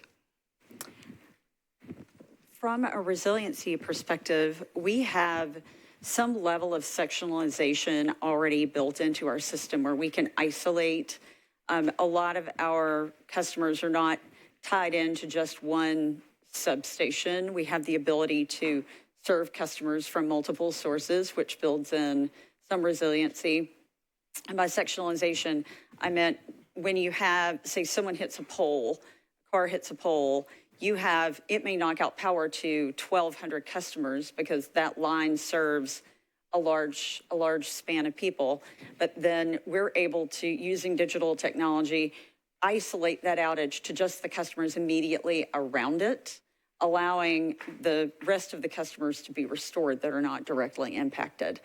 We are evaluating additional technologies. We're doing an undergrounding study and generally looking at, are there different things we can do to ensure fewer outages, such as, in areas where they have a lot more significant weather, they'll have shorter spans of wire because it doesn't create as much of a topple effect with poles. They'll also have fragmentable pieces so that if this breaks, it's not going to pull things down. There are a variety of things that we are evaluating doing, and we do have things already built into our system to provide that. Brent, do you have any additional? One more thing. You also touched on cybersecurity, so I'm going to run through a few things. So in October of 2024, we went through a crisis plan and went through several different crises that could possibly happen. In September of 2025, we did a cybersecurity drill. In October of this year, the 16th through the 18th, our system operations group operated out of a disaster recovery location as though we would have had separation from our system. So they spent the weekend working in a disaster recovery site, which is fully operational and NERC compliant.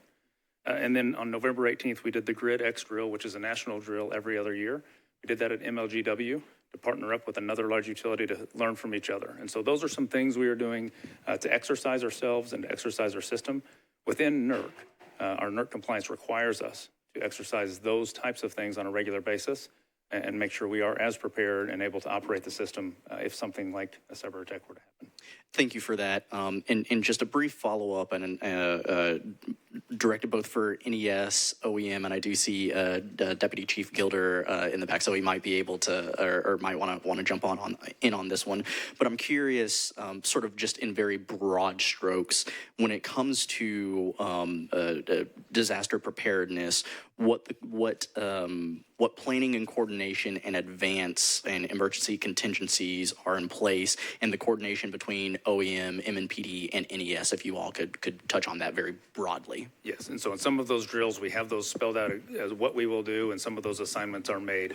We remember the issue a couple of years ago where we had to respond through some of the rolling outages that we had. That partnership also strengthened our relationship with OEM again, or that event. And so we have continued to exercise those. I want to touch on something that also from a resiliency perspective and some of the prep, a little different from the question you have. Since May, we've been working on system hardening. We've begun developing a 10-year system hardening plan, which is a comprehensive look at all things that are needed. We also have started deploying LiDAR. Teresa has mentioned it a couple of times. We flew in August, LiDAR flight, and ran a satellite imagery of our system over 500 miles to get a better idea of what that possibly could benefit. We have also looked at other technologies to enhance all of our operations, from vegetation to reliability. Those all started in May as an effort to modernize our system. We're committed to modernizing, and all of your questions speak to making sure we do everything well in on-the-ground partnerships with OEM. We have people ready that already are assigned to go to OEM when something does happen. We also are working to modernize. Right. Thank you. You may have another quick question. I am just going to remind you to address the chair, not because I am overly formal, but it does make it easier on the MNN folks to focus in on you as you are talking as well. So there are functional reasons for that. But go ahead. Thank you, Madam Chair. And Madam Chair, if anybody else wants to jump in on this question. Yes, thank you for the question. At OEM, we definitely do a lot of training with our departments. We train with our local airport. We do a lot of special operations training, especially with our police partners, PD. We are in constant training. We train with our military. We do lab activities as well as tabletop exercises that we do. So again, when it comes to resiliency, we look outside the box, and it's not just about local partnership, but we definitely deal with our state and federal partners. So I think as we move forward, the events that we go through, especially this challenging event, this was definitely challenging.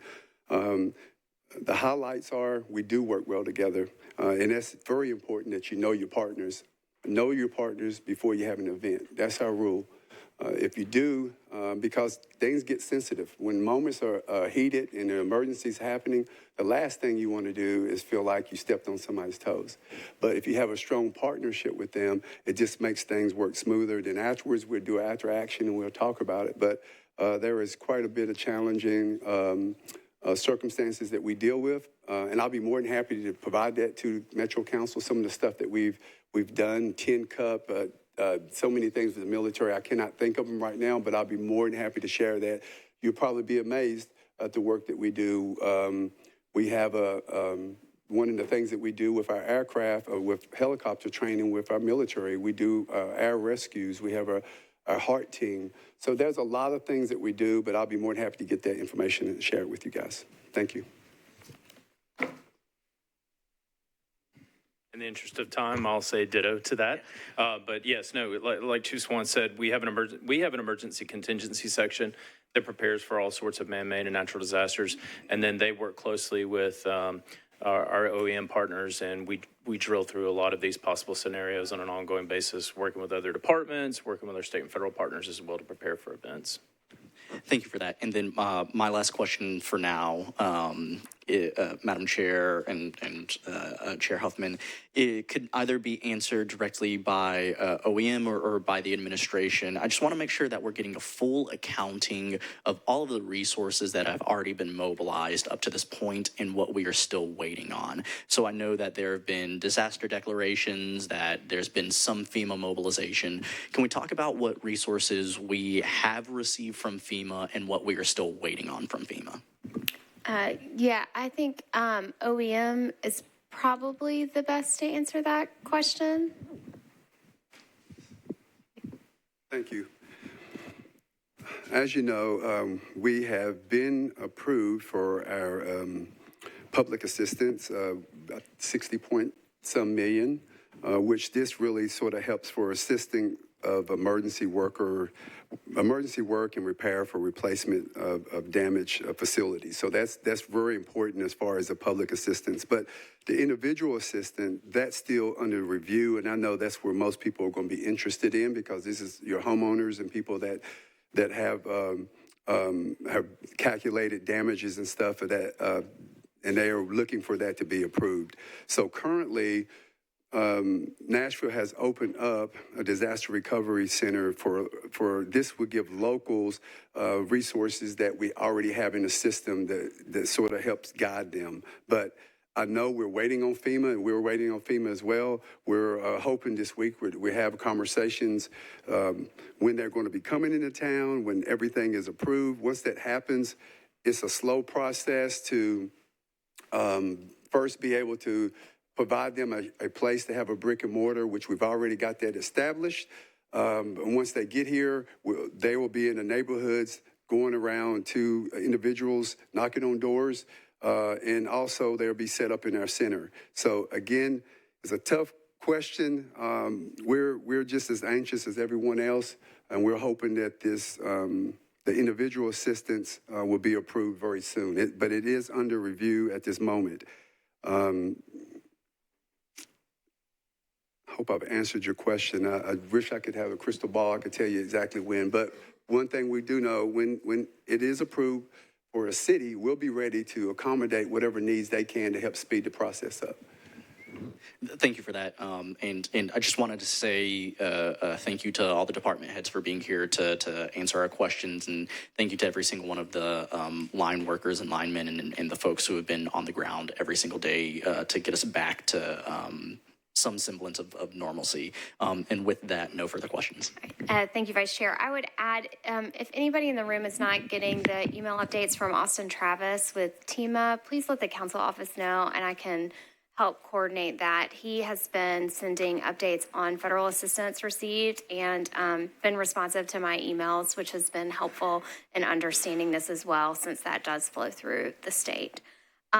We have Cash, then Coopin, then Johnston. Council Member Cash, you are recognized. Thank you, Chair. I have appreciated, I think we've gotten some great information. I appreciate everyone being here. I think there were some things that were done well. I do echo others. I was really impressed with NDOT from the get-go.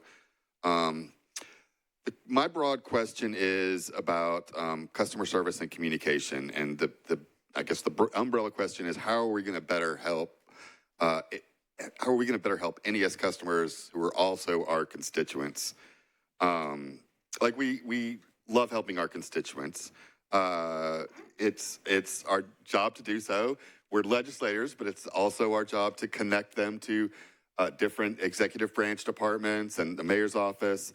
And so we're used to doing that. But, and this was a crisis, a once in a generation storm. And we were inundated with like collectively thousands of emails and calls. And, a lot of them were coming to us because they were NES customers and they weren't getting answers from NES. And I think over the course of the, 2 weeks, it got better. But I guess I want to know, kind of drill down on some of the things that I observed through this process, or that were issues to me getting information. And I'm not just talking about, there was the big question, when am I going to get back power? And I know that we were in a crisis mode, and we're not going to say, oh, Tuesday between 10 and 12, we'll be there, just like Hiller or some of the other companies, right? I got that question wasn't going to get the kind of specific answer. And so I'm really talking about a lot of other questions.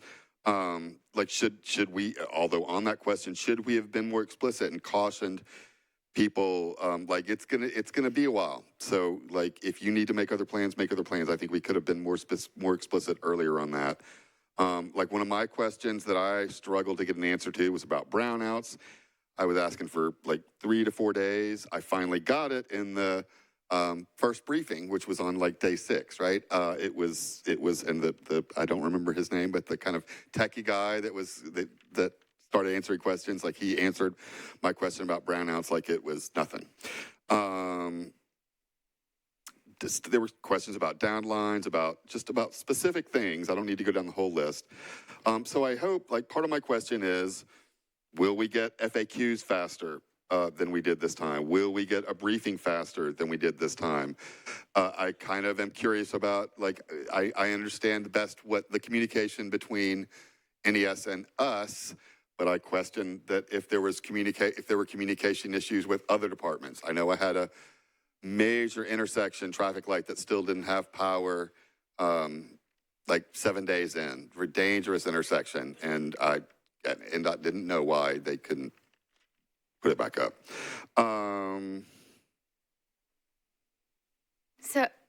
Yes, my question is how are we going to better help NES customers?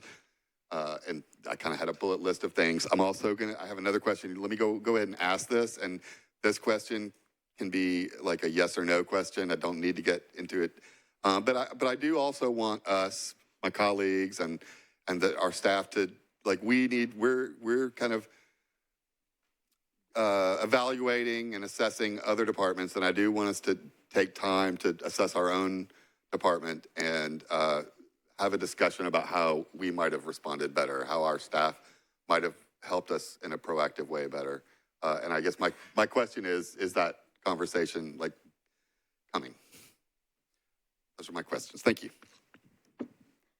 So we'll start with the NES question, and then we'll go to the next question. So in the last 3 years, we have increased the ability to communicate during outages, and on some of our normal large outages, we've sent communications on an hourly basis. We continued that in this storm. The biggest issue was we did not have good information. As we've talked about several times, the assessment challenge of this storm and its scale was something that really challenged our communication ability. We are evaluating now and changing our process for the ability to handle a storm of this size, having gone through this. We are committed to making that an improvement in our whole system so that we are able to respond quickly with more detailed information. What we are unfamiliar with is how much more quickly will we get details to provide that information in a way that is meaningful in a storm of this scale. We're committed to doing it. One of the things that we know when we have another storm like this, getting out in front and really setting that worst case scenario, as we went through those first few days, we are used to within 2 to 3 days knowing the total duration of a storm. Within 2 days, that is a normal time for us that we have been able to forecast just what is going on. This storm of this proportion has challenged that. So we have now changed our operations through the storm, and we will continue to improve that and make sure we are ready. And we will treat any storm that it comes through at scale that way. Thanks. One quick follow-up, if I may. Yeah. Some of the folks, especially the deeper we got into this, and we're kind of getting to customers trying to find out like what's going on in day 8, day 9, day 10, like they are in crisis mode and pretty desperate for help. And so I wonder if your customer service representatives have gotten any training, or if you are open to training about not just how to get them quick information, but also how to speak to people in crisis. And part of it is getting them answers. Part of it is calming them down and reassuring them that help is on the way, even if it's not like 15 minutes away, right? That's correct. And we do record our calls. And through this storm, we have learned several of our employees that will definitely want some of that help, and we'll do it across our organization to make sure we train more to be prepared in the future. Thank you. Okay, thank you. And I think Councilmember Cash's second question was whether or not we internally at Metro, yes, NES, thank you. You may sit down or stand or whatever. You don't have to just stand there at that live mic. The second question was whether internally at Metro we are looking at our own communication. And I would direct that to the administration table if that is okay. If that is who I was talking about the council specifically. Okay. Actually. And I just, I don't need to go deep into it or what the answers are, but just that. And I'll add that we were in a reflective period, and that reflective period, I believe, kind of was ending as this was starting. And so this type of situation might be something worth reflecting as part of that process, if it's not too late. Yes, I agree. And I would also recognize Chair Huffman.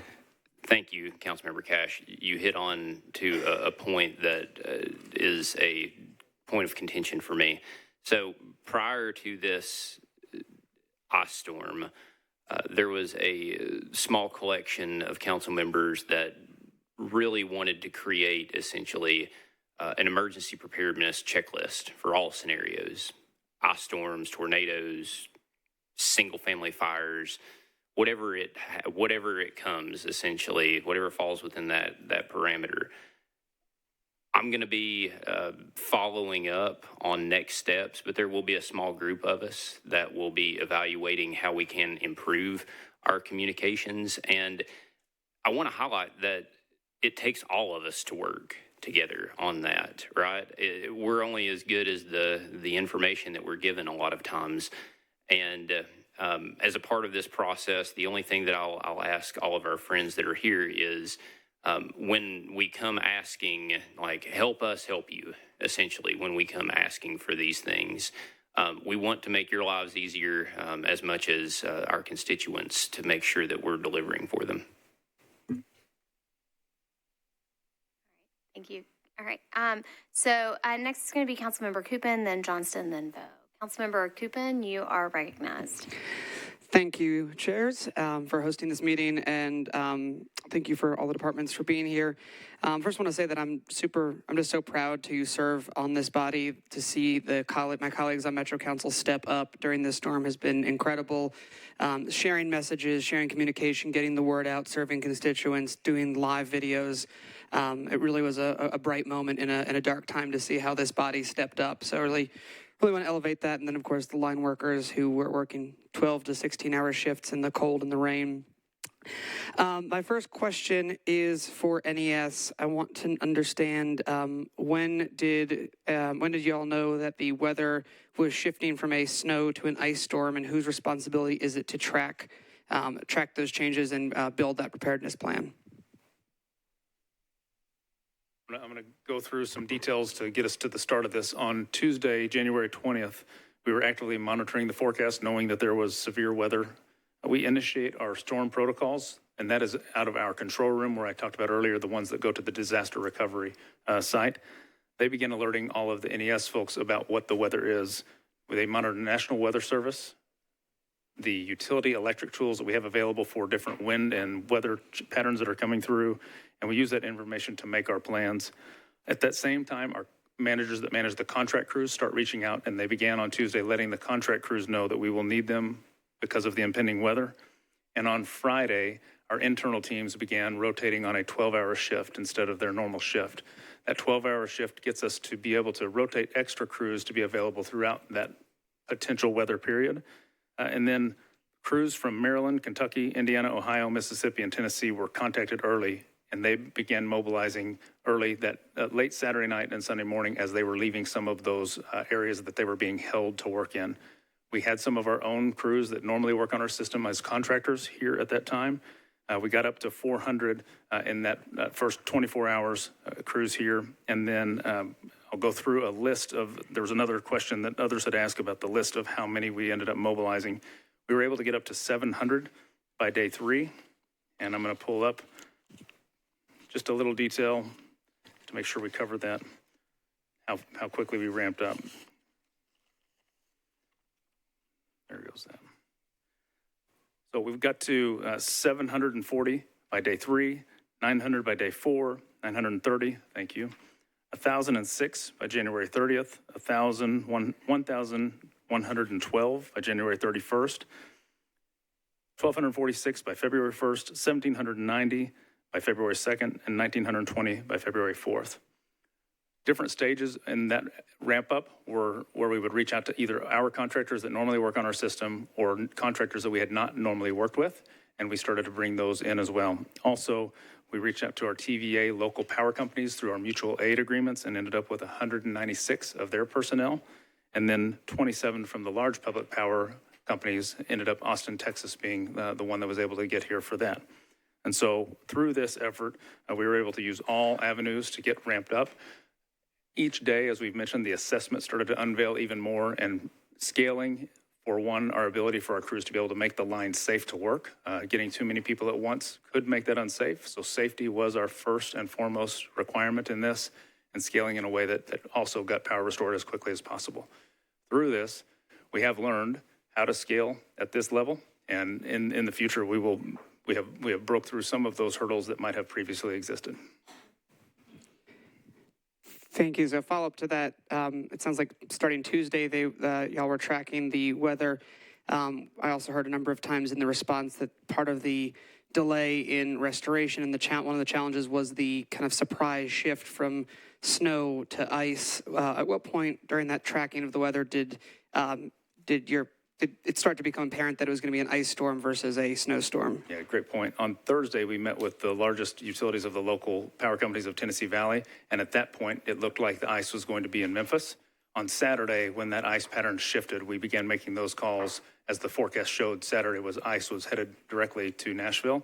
We started making those calls, and as soon as Sunday morning, when those companies were able to release their crews, that's when they started mobilizing this direction. So Thursday was about when that ice storm, when it started to be seen that the shift was happening. Is that correct? Thursday was when it was more focused on Memphis. Saturday was when it started to shift more toward us, but ICE was in the area. All of us were working on which crews we would have available and which ones we would hold on to. So I guess, and the reason I'm kind of asking this is, and maybe it wouldn't have impacted the response, but I my inner weather nerd came out during this storm, and as early as the Tuesday the 20th, National Weather Service was predicting, or the forecast discussions, the deep dive into what could possibly happen, was talking about the potential for ice, and it said 11:49 a.m. on the 21st said that it's trending a certain direction. What does that mean for Middle Tennessee if that trend remains? That brings into play significant to crippling ice storm. It talks about the risk of power outages and things like that. So I just want to make sure that I guess my question would be, in the future, obviously it did shift, but that indication that it was shifting started kind of Tuesday or so, like when we were starting to track the weather. So what could we do next time such that if that was indicated earlier, we could be prepared more so that actually might happen? Yeah, so we've made some connections with more contractors than we've ever had on our system before. Those contracts exist now. Those will be people that we will mobilize in the future early, so that with those other crews that normally work on our system and are maybe held at other utilities that we know we will have a little bit of a delay on, that we'll get others to be able to mobilize quicker. And we talked a lot about tree trimming. What tree trimming was done in anticipation of this outage? Again, back to the weather discussions, it was talking pretty much since Tuesday about the growing potential for ice, and mentioned specifically tree damage causing power outage throughout that week. So what tree trimming was done in anticipation of this storm in particular? Yeah, so we are on a cycle trim that we annually trim our system at about 1,200 miles per year. We were 12% ahead in November of our cycle trimming. We did not do specific actions through leading up to this storm. I think as a practice in the industry has not been the norm for that, but I think absolutely, as we learned from this, a commitment to every action leading into this type of an event, you will see us make those in the future. And what would it take to go, I know we're on a 4-year tree trimming cycle, what would it take to go to a yearly tree trimming cycle where we cover all of our wires and don't have a multi-year lag? Let me provide that answer for you at another time. I think that's not something we've analyzed. I think the 3 to 4 year cycle is what is more norm from a how much you can pull back, but we'll look at that. And Chair, just a couple more, I'm almost done. Yes, please, quickly, because we have 14 more people in the queue after you who would like to ask questions. There were a number of fires that were caused by power coming back online. What caused those fires to occur? So I'm still a little bit in active recovery mode. I have not heard the details of all of those. We will be investigating as part of both after action and the work we're doing here. So we'll get that information. Appreciate that. And then what marketing was done for the critical care power list, and what can be done in the future, and what can we do to get that word out so people that are on that critical needs list for power can get added? Yeah, so I will focus on what we're going to do, which is going to promote more and more of that early on. We do send out information ahead of the storm for a lot of customers, including the critical care, but it's embedded in a lot of customer newsletter that maybe needs to be more targeted through, needs to be more targeted through this event, through the next ones. Perfect, thank you. I would, if I may, I'd like to add that we can certainly use the council's assistance in spreading the word on that program. We should have way more customers in it than we currently do. We have 300 and some customers participating in that program. That's right, isn't it? That's correct. Yes. And I would like to promote it more because I think it would be really beneficial for us to know where all of these customers are, because we worked, the Chiefs team worked with us over at OEM to, they went out and did wellness checks on the people that remained without power. They delivered generators. We can't do that coordination if we don't know they're out there. The current process for signing up is that the customer needs to call our customer service line. We will provide them with a form and an application form. Once that application is cleared, we provide them with something for their doctor to sign saying that they need, that they have life-sustaining equipment for which they need electricity, and then we can add them to our program. So just wanted to add that. All right. Councilmember Johnston, you are recognized. Thank you, Chair. So on the continuing this you stay right there. So I appreciate that we are going to continue with this robust mutual aid contracts with our linemen that are ready to go in our system, that are trained up, so we don't have to start from scratch. I think that's good, and hopefully we will keep that going. The other thing that I think is important for us to focus in on are also vegetation crews, because that's one thing that our linemen were waiting on, because our linemen don't cut away trees and vegetation that are buried under lines. And so that's one thing that my constituents were watching, were linemen waiting, kind of like a surgeon is waiting for a patient to be prepped. And so you can have 1,000 linemen waiting to do the work, but when everything is buried under the vegetation that we failed to manage properly, that's on top of everything, that was a problem. And so while we didn't scale up properly, I don't think in anticipation of the storm, and we were focusing on scaling up and getting people integrated into the system, we also did not scale up fast enough on the vegetation crews that were here to supplement our NDOT crews as well. Would you agree? We will increase in the future. One of the things that was a challenge in this was both between us getting our line crews to be able to let our vegetation crews work safely. They can't work a line until that energy is sure that it is not on. There's a safety component. So there is a scalability across this whole event. Also, NDOT did a great job of getting out ahead of us. They also could not work unless they were certain that our lines were de-energized. So there's a cyclical impact of this. I agree with you. We want to add more. In the next events, we will definitely look to increasing those staffs. There's a limiting factor in any one of these events that we definitely want to keep everybody safe. That is the primary, and making sure that is done. There is some of that has to come first. Sure, I understand de-energizing before, but at the same time, you still have to have those crews to handle that, because it does take time to do all that. One of the things I really appreciate Ms. Santos for talking about and asking for the independent review, and I appreciate our board for doing that. I wanted to ask if anybody's here that could speak to the timeline for that independent review, and if you, well, do you have any information on that? Yes, certainly. We are pursuing an independent vendor to do an after-action review. The board is driving that process, and I have asked that we requested the vendor that it be completed in 90 days with some stage gate information. I would like, as I outlined earlier, we're looking at already moving forward with some improvements. So I would like information along the way, such as a 30-day report, so we can get feedback via the report to outline any additional improvements that may need to be made. But I'd like the report to be completed in 90 days or less, if possible. We do need to get the board through their selection process and get someone on contract before we can begin. I appreciate that. I think, any report is only as good as who's doing it. So I'm hoping that you all are looking at organizations like NERC, so the which is North American Electrical Reliability Corporation, or their regional component, which is CERC.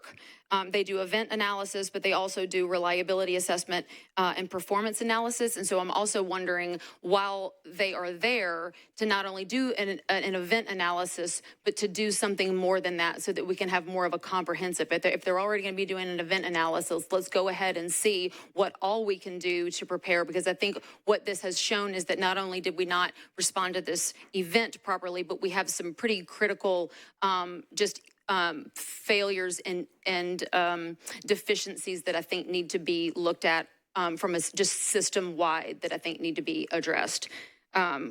Is that agreeable? I really want to know who the vendor is going to be. Well, we are certainly familiar with NERC, because we have to follow NERC regulations because we have high voltage on our system. I don't know who the vendor will be. Our board is making that selection. But there are a variety of vendors that do these reports for organizations following significant weather events such as this. Okay. I know that this is obviously a very expensive recovery, and I'm really worried. I think everyone is worried about rate increases I have been made aware of several contracts that have been entered into for lobbyists, not only from the board, but also from NES, which I find to be a little bit disingenuous.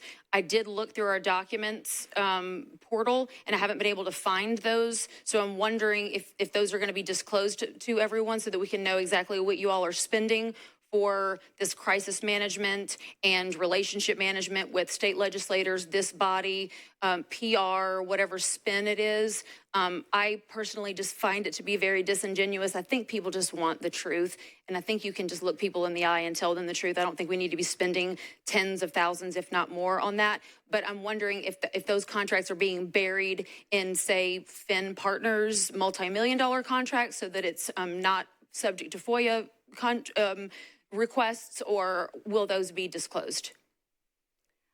I will need to get back to you on the format of those contracts. I'm unsure of how those have been engaged. Okay, well, there's multiple of them. And so I would like to see them, and I know the rest of this body would too. We can get that for you. Thank you.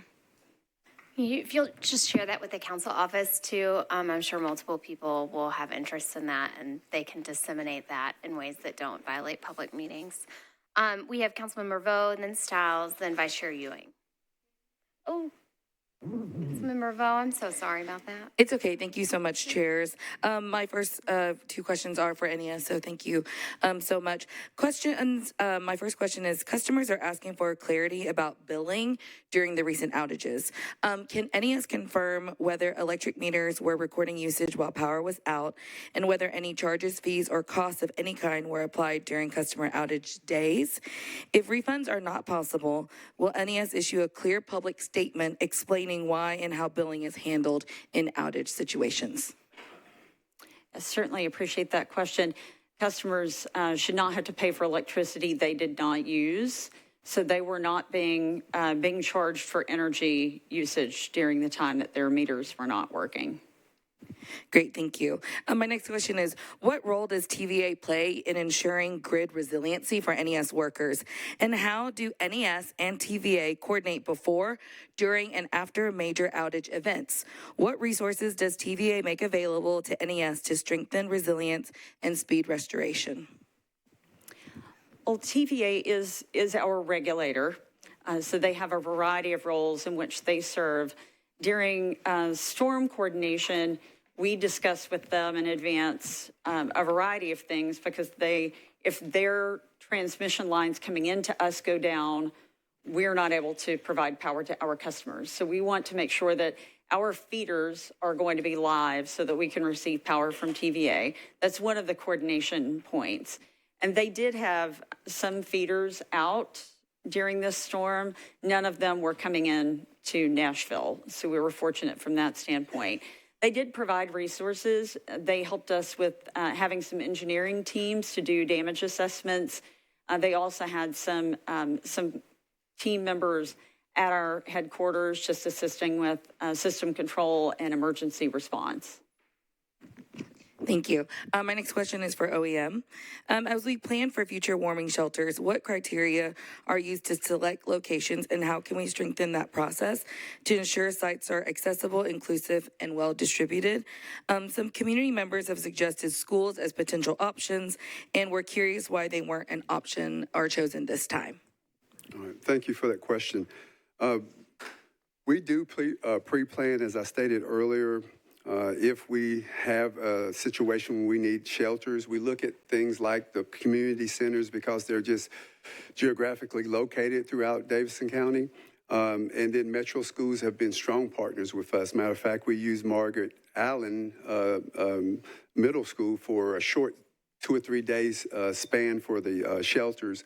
But we knew we were trying to get things back into a regular working flow. So with Metro schools wanting to get back into flow, we actually downgraded that shelter and moved it to Bellevue Community Center. So Metro schools have been strong partners with allowing us to use their schools for shelters. But again, we try to look at the area that's mostly affected. And with this ice storm, it wasn't like our tornadoes where it may come into a certain area. We can really be easily pick out a zone. It was pretty much all over Davidson County.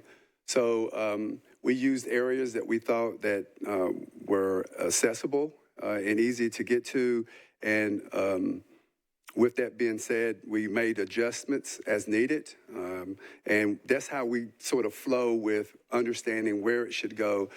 But the pre-planning is the most important part. When we have collaboration with Parks Department or Metro Schools, it opens the door for us to be able to really sit back and look and see where we could better put it to best service the public, and that's what we do. Yeah. Great. And my last two questions, I believe, are for administration. I just want to understand, how will translation services be a standard practice and not an afterthought moving forward as a city?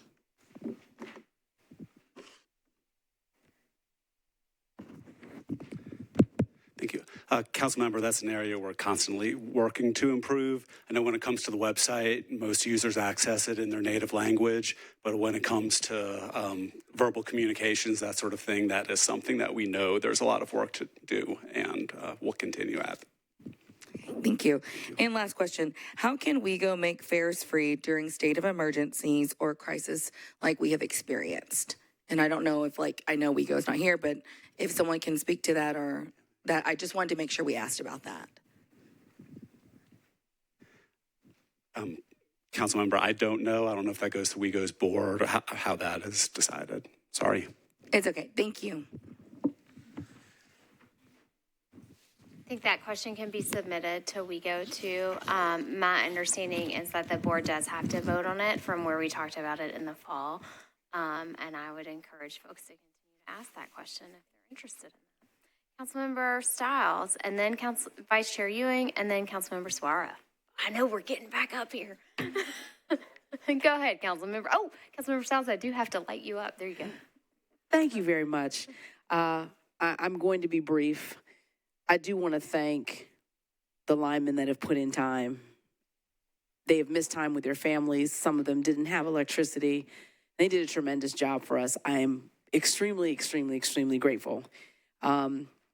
This has been an absolute cluster on multiple levels, not just with NES, but with Metro too. And we really haven't had a chance to really address the Metro issues. I will do that at a later date, personally, and work all that out. My first question is for NES. My second question is going to be for the administration. So for 3 years, I have worked with NES in regards to the 0 degree storm that came through, and Antioch and Cambridge is consistently impacted. So in our meeting, we discussed $250 million being invested. So I'd like to know what has been spent in these last 3 years in terms of the texting opportunities and the grid, if you have those numbers on you. And I think I had one more. Nope, that's it. I'm going to only give you one today. Okay, well, Brent may have some more detail to. Is that better? Yeah. Okay, sorry. Brent may have, I think he may have some of the figures that you're seeking, but with regard to the texting, the large amount of funding you referenced a moment ago, the 250, that was part of a project for a customer information system upgrade that's really billing, customer data. I know you and I have talked about customer interval data and an app. That's all part of that project. The texting ended up being part of another system that we already had installed. And clearly there are some refinements that need to be made with it, because as Brent shared earlier, it indicates to you that your power has been restored if your circuit has been restored, not your specific property. And so that's one of the reasons people are getting erroneous text messages. But we've made significant investments in our infrastructure and have plans for your area of town too for additional improvements. So I'd welcome you to come over and meet with me and our engineering team to look at that. I'm going to take you up on that. Thank you very much. Please do. Second question for the administration. We had a council meeting last week, and the customary question is asked, are there any messages from the mayor? There were no messages, nor was the mayor present. And tonight we're sitting here as a council, finally here to be able to ask NES and other departments questions. Where is the mayor? Why is he not here? Why are we not in this together? Mr. Rosenberg.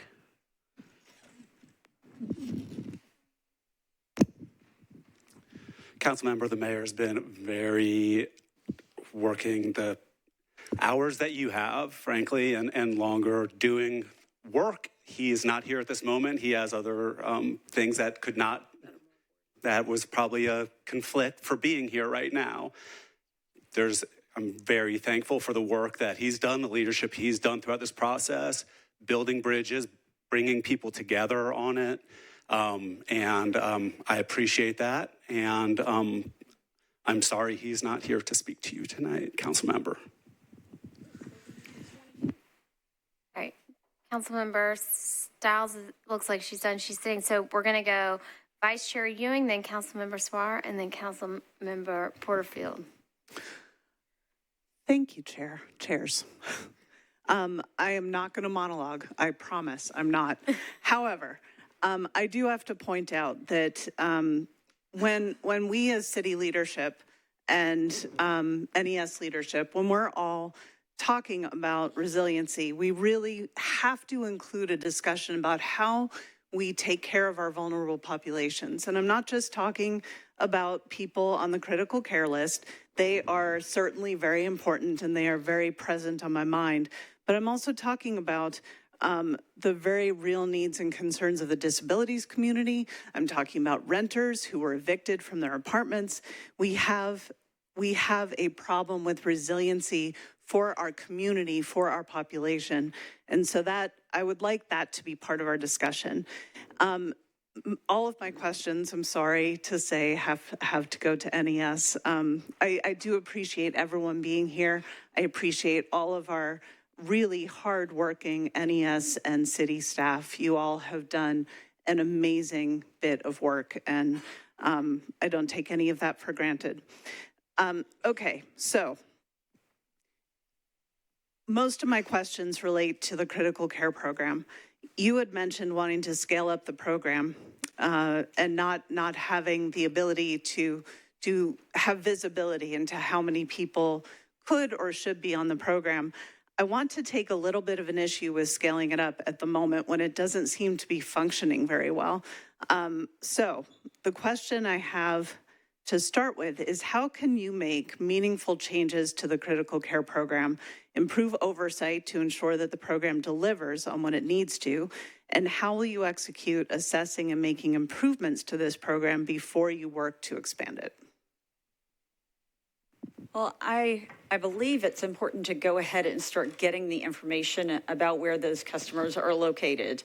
So while we're improving the program, I think we need to go ahead and be gathering that information. But as we evaluate prioritization as we restore power, I'd like to put together a ranking of where they will fall, because I think with this storm, it was such an extraordinary storm that they were trying to get the large circuits back on before we started prioritizing the individual homes of people that were on the program. So as we go through our post-storm assessment, that's one of the things that we will be looking at. Is there more structure we can lend to that program to ensure that these customers get priority, and how do we streamline that? I think one of the issues, thank you for that. One of the issues I think that we have across the board has been managing expectations. So when people were put on this critical care list, they were under the impression that that meant that NES had their back. That if they had a child who relied on electricity for oxygen or for key medications that needed to be refrigerated, that they would be covered. So I really do hope to see improvements. I'm always willing to come and talk to you guys and try and represent the community members that have reached out to me.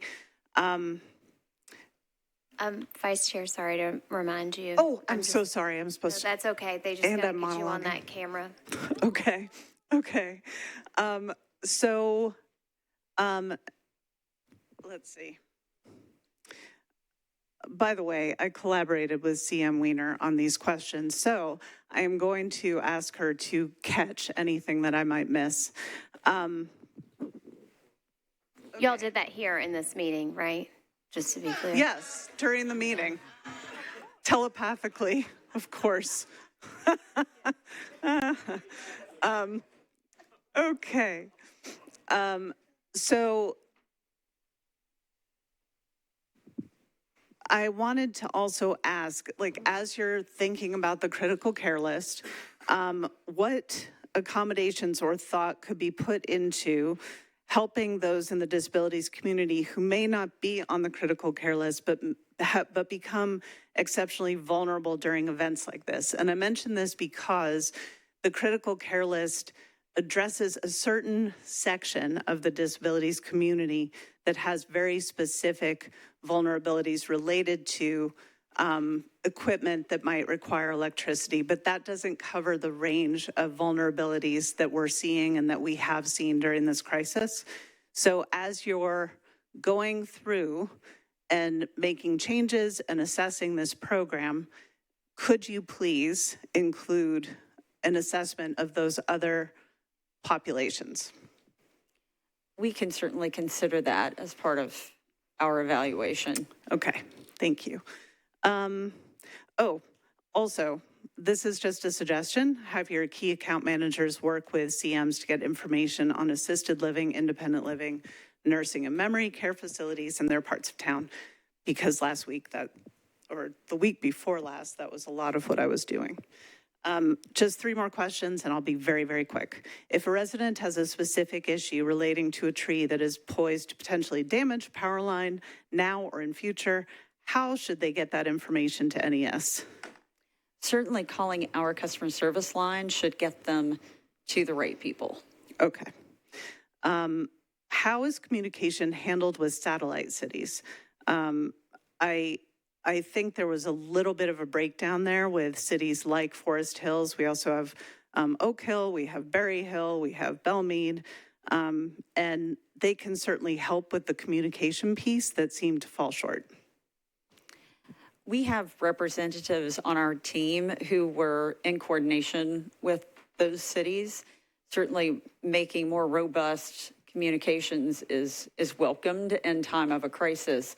But I am aware that some of those communities stepped up and helped clear roads and make sure our crews were headed where they needed to be within their service areas.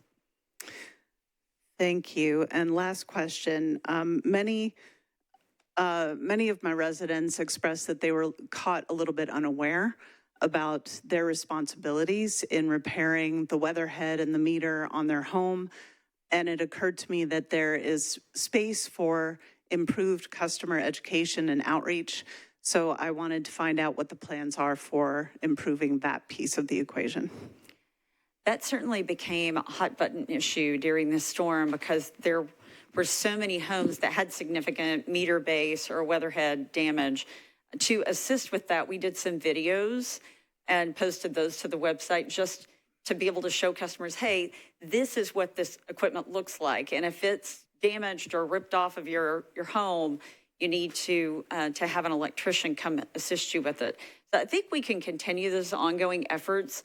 The videos on our website tend to get a lot of views. So I think we'll probably move that from the storm website to a normal place on the website to make it easier for people to get that information. Thank you. Thank you, Chair. All right. Thank you, Vice Chair. We have Councilmember Sora, then Councilmember Porterfield, then Councilmember Ellis. Councilmember Sora, you are recognized. Thank you, Chair. The good thing about going so last is that you've all cut my 100 questions down to 50, so. Oh, right. No, I'll be quick. Just, I ask your indulgence because I have to keep scratching and changing, and so I'm going to keep looking through my notes. But I wanted to start from where Councilmember Ewing ended, which was with the prioritization list. I remember one of the speakers that spoke tonight had a daughter that went through that. And if you having a list and that list is not working or it's not doing what it's supposed to do, I think that's a very big failure. So as you're looking at it in terms of improving and all of that, I think making sure that the prioritization of the prioritization list is something that is being considered.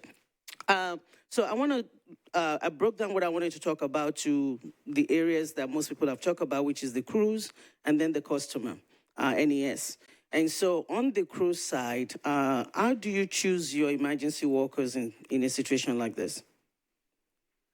Emergency contractors. Yeah, so we have both our resources, our linemen and some of our electrician personnel, and then we also have contractors who do line work on our system every year, every day.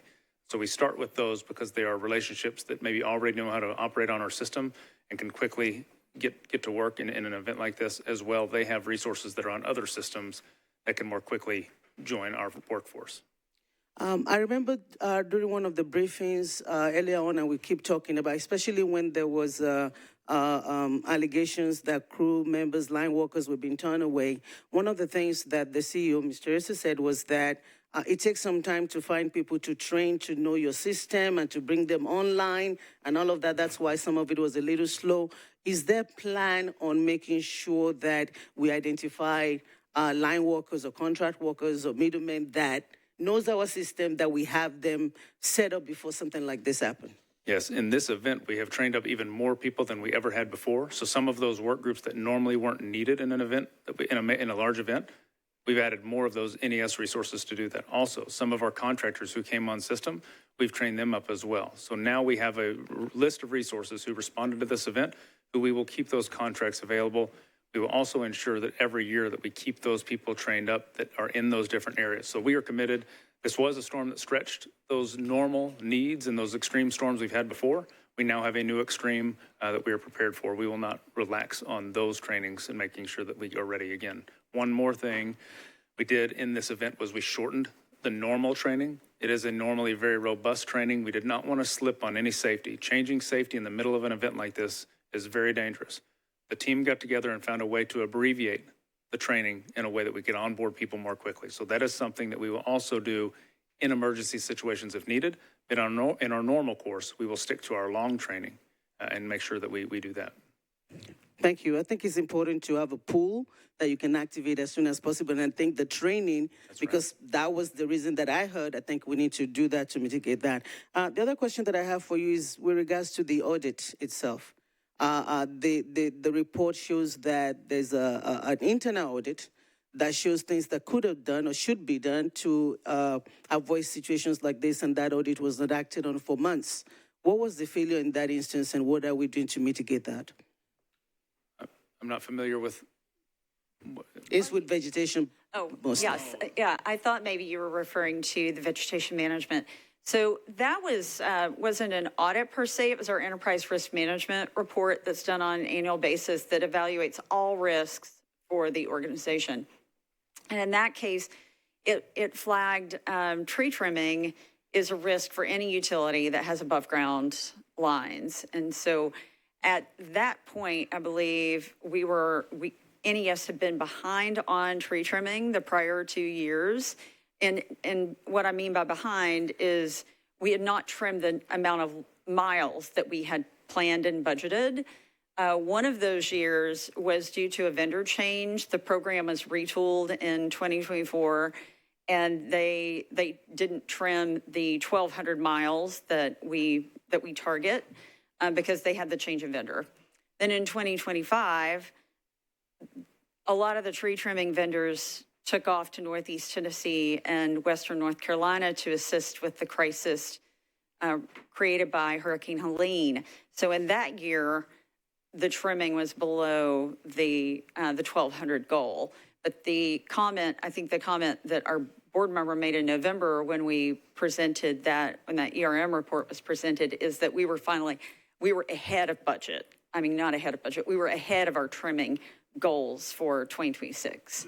And so we've continued to be on track with trimming in fiscal year 2026. But it had been noted that we had been behind on tree trimming for some of those prior years.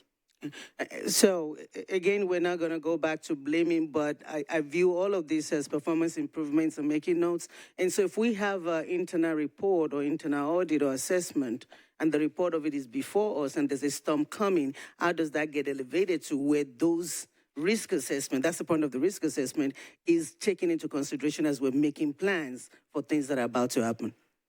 Anytime there's an audit, we take it very seriously. I'm a former external and internal auditor myself, so if I get an audit report with something on it, we're going to act on it.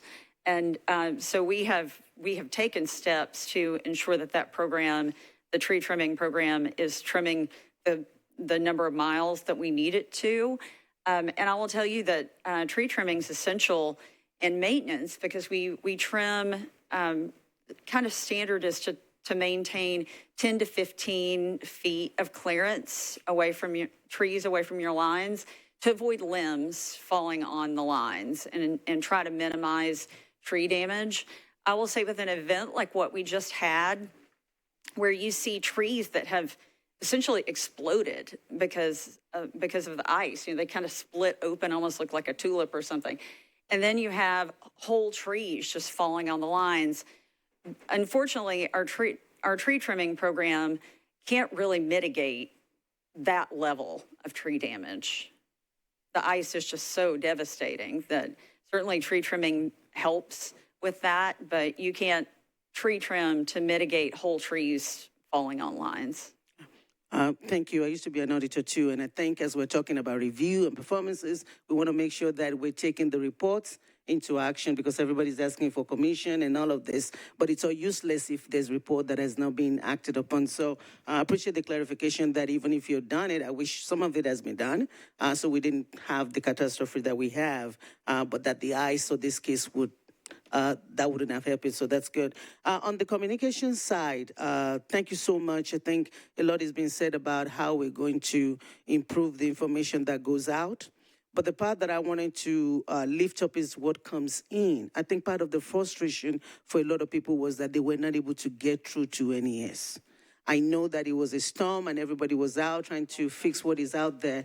But do we have plans for, just as we're bringing in line workers to deal with restoration and things like that, do we have plans to bring in more people to deal with the communication so that when people do call, they have somebody to talk to? So instead of directing it to all of us and then we have two people to talk to.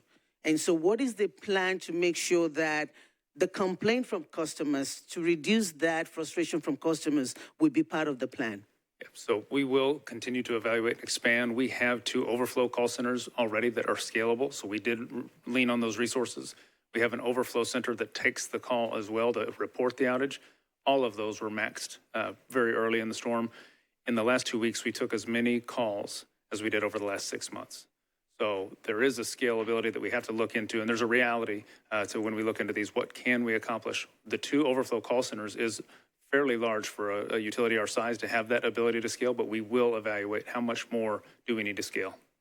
And I think that what I will talk about is that just as we're doing with the crew and we're having a pool, I don't want you bringing in employees or staff that are not doing anything, but I think part of scaling and planning is to be able to say, if it is this many, this is what we need. If it goes to this many, we need to bring in more people for that so people are not frustrated. That's right. And then also on communication, the responses which you're building now, I mean, the outward response, I think part of the frustration was that it was a generic. It was either you have it, you don't have it. Does the response system have the capability to have tiered responses wherein you have a set of people? Because on our calls, what I kept hearing was that we're working on a crews outside, and I see the crews working, right? And so there are people that are being worked on, or about to be worked on. There are people that don't have crews assigned.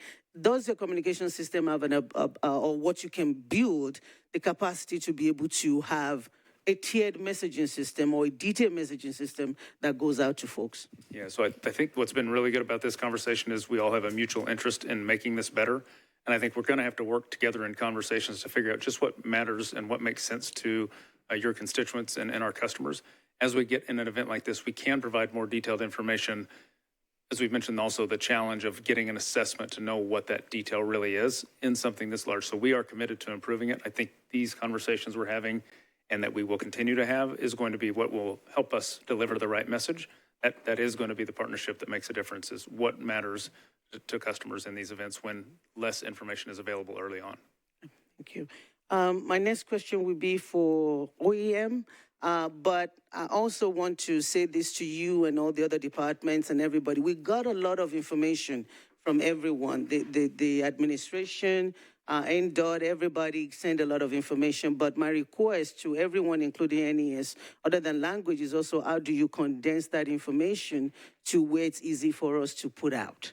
I think a lot of us comes to, I put stuff with pictures, but we get a lot of written stuff. A lot of us are having to read through.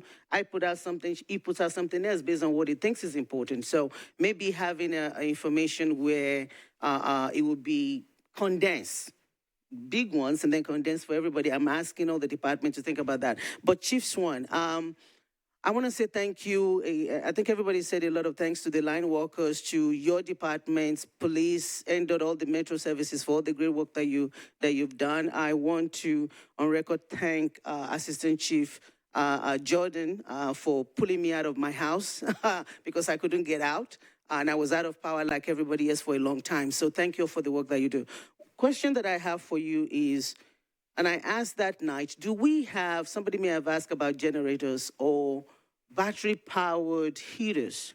There are people that may not want to leave their home that I wouldn't have left mine, let me put it like that, if I have something warm. But I did not, and nobody has anything. Do we think about that so that at least for something like this, there's a way to, because some people want to come to the shelter, but they cannot leave their driveway, right? So do we have things like that to help individuals, or is that a safety risk or something that you would rather not do? Well, thank you for the question. One of our biggest concerns, as you know, during this storm was carbon monoxide exposure or poison. So once we did inquire and got generators, our major concern was that we didn't just put them out without putting other safety measures around them. As I mentioned earlier, we made sure that people had carbon monoxide detectors along with information just for safety purposes. And we tried to message during our briefings that there's so many different ways, methods that people were using to warm their house. And the danger of that, of course, when you talk about carbon monoxide, is can't smell it, taste it, but it's odorless, but it can kill you. So once we determined that we did have generators, we made sure that we put things in place that once we received them and gave them through the VOAD, we gave them to individuals that needed them, that they had at least all the information they could to make it as safe as possible. Then you got to take in consideration, are you putting a generator in a place that by the code is a violation, like an apartment complex, or so that is a caveat that's very difficult for us. That's why we wanted to make sure that we instantly stood up shelters. We were able to provide a place for people to go to get out of the code, warming centers and shelters. So again, for us, it's always going to be life safety. And I want to mention that even though during this episode of the storm, emergency services kept running. Unfortunately, life doesn't stop for us just because we have one event. So we were able to make all of our emergency calls, 911, when the call came through, our guys were able to respond to those, both from emergency field aspect all the way around. So my response to that is being when we give out any type of information, especially from a government standpoint, and for me as the chief of the Nashville Fire Department and Office of Emergency Management, it's paramount that we not just give out stuff without giving out all the information to make people safe. So again, once we got the generators, and for places that would receive a generator in a safe manner, that's what we did. We extended that and gave it to them. So. Thank you. And I think that giving out generator is the new thing. This time, is this your first time of doing that?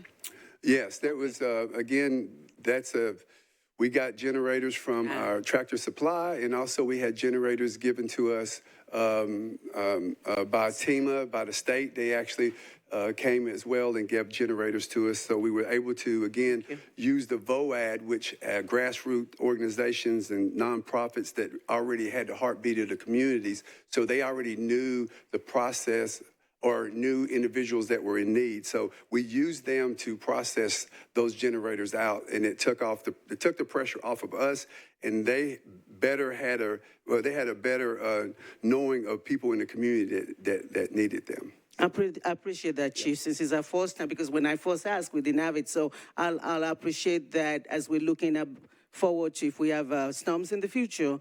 Part of the information now is letting people know there could be generators and what are the risks and what are the, how do people qualify and where do they go to get one, so that I would rather, like I said, the people that will stay in their home and keep the emergency vehicles for people that really need to get out. And so that's part of what we're talking about, and so thank you for doing that. My next set of questions will be for the administration, and I'm going to make it quick. And if we could make it quick, because we do still have 11 people in this queue. About to, in fact, I was going to do end up, but I skipped them, and so see, I'm already changing it. We've gone from 47 to the administration, I'll make it one quick question.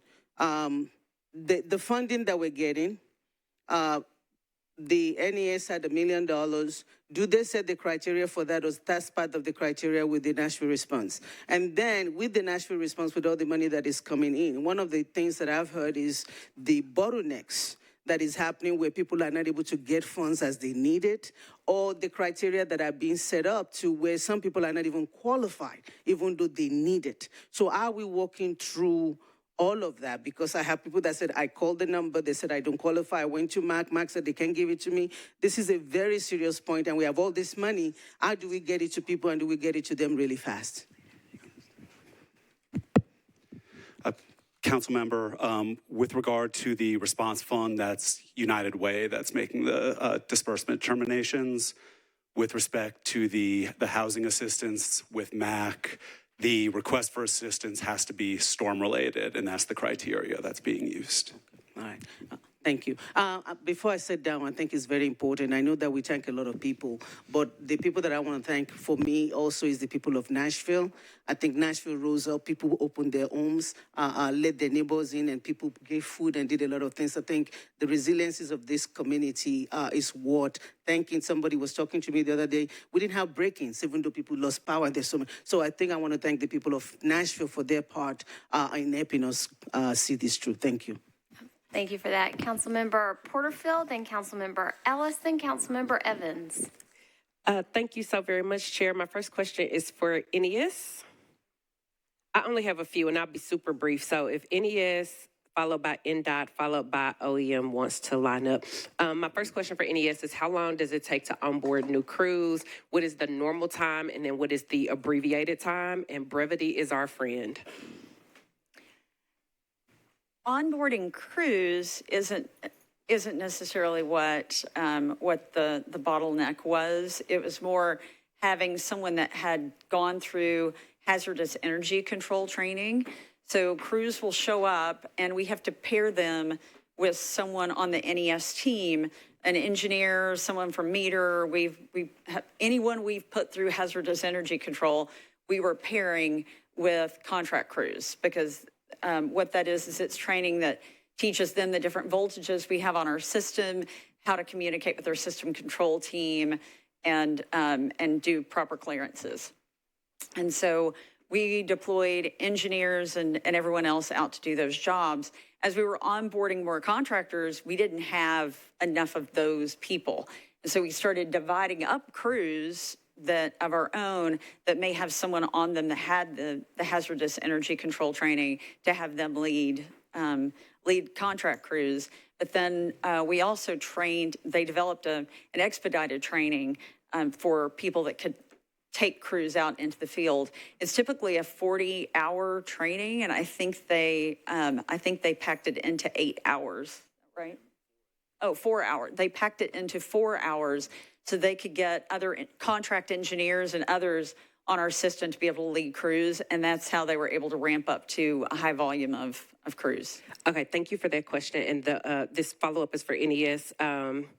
I heard yesterday that there was some type of incident where one of the trucks may have had like flipped over, had some damage because of the ice.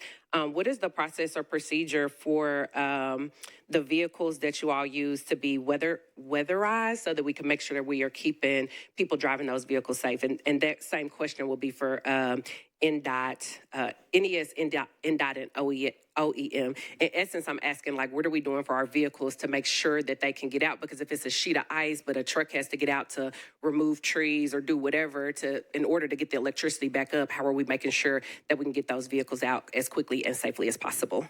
Certainly, we have a fleet team that's equipped with chains and other equipment that they put on the trucks to help them navigate the snow and ice. In this particular situation, it was a passenger vehicle. It was a pickup truck that was sitting on ice. And, the last few days, you've had a lot of it melt and then refreeze, and you have certain spots around our service territory that were icy. He was sitting on one of those icy spots. They noticed his vehicle was sliding, and fortunately, he was able to get out of it safely before it did slide off. But yes, we do equip our vehicles with chains and other things they need. It's difficult when all the snow and ice is melted off the roads, but then you have patches where our people have to drive their vehicles. Thank you. And that, please. We also have our vehicles equipped with chains, and we also buy a lot of four-wheel drive vehicles. Not that they're ideal or they're the answer to ice, but they do help navigate a lot of those issues. And we also have purchased and use a simulator that we're able to train our drivers and operators to be able to utilize. And, because the only training you actually get for these type of events, especially when it comes to ice on the road, a lot of these drivers, the only way you're going to get it's in the seat in an event. So the simulator we've purchased has really helped us train our employees to be able to drive and react on snow and ice. Thank you so much. I hope you share that simulator with other departments. And Chief Swan, please. Absolutely. Thank you. Thank you. I'm going to follow suit exactly in the same manner. We start out by heavily messaging our departments about the upcoming weather event. We have chains that go on our vehicles. And also, we message this to the city that we want to try to have people that shouldn't be on the roadway to be off the roadway unless they have to, just because when an emergency happens, we still have to make that call. So again, our drivers, our engineers are very well aware of the weather, knowing how to use the chains, make sure that they're activated, and still respond, but just use common sense, slow it down, because again, even though you have an emergency, getting there is the most important thing. Thank you. And my final question is also for Chief Swan. How do you all predict the weather events? I know like it was initially looking like it was going to go one way and then it kind of changed over. Do y'all have like a in-house person that is doing those predictions and have changes at the federal level from the National Weather Service and NOAA? Have any federal changes had an impact on you all's ability to do weather predictions? Well, thank you. Well, we use the National Weather Service, and I know everyone in here gets my weather briefing when we put it out. Again, I only do that when we have inclement weather. So we lean heavy on them to give us guidance, and this storm was no particularly different than any other. We knew that we were going to get either snow or ice, so we sort of tried to prepare for both of those. But NES is a strong partner of ours, and we are very appreciative of them being able to give us the information at any moment. We do weather briefings. If the weather's going to be inclement, we'll have something like a 1 o'clock briefing or a 10 o'clock briefing, but they're constantly in communication with us. So that's who we use, the National Weather Service. Thank you. Did any federal changes impact you all's ability to be able to make accurate predictions? No, absolutely not. We, at the beginning of I know there was a little hiccup at the beginning of the year where there was a lot of moving in the government, and our what we noticed with our National Weather Service, just very little changes.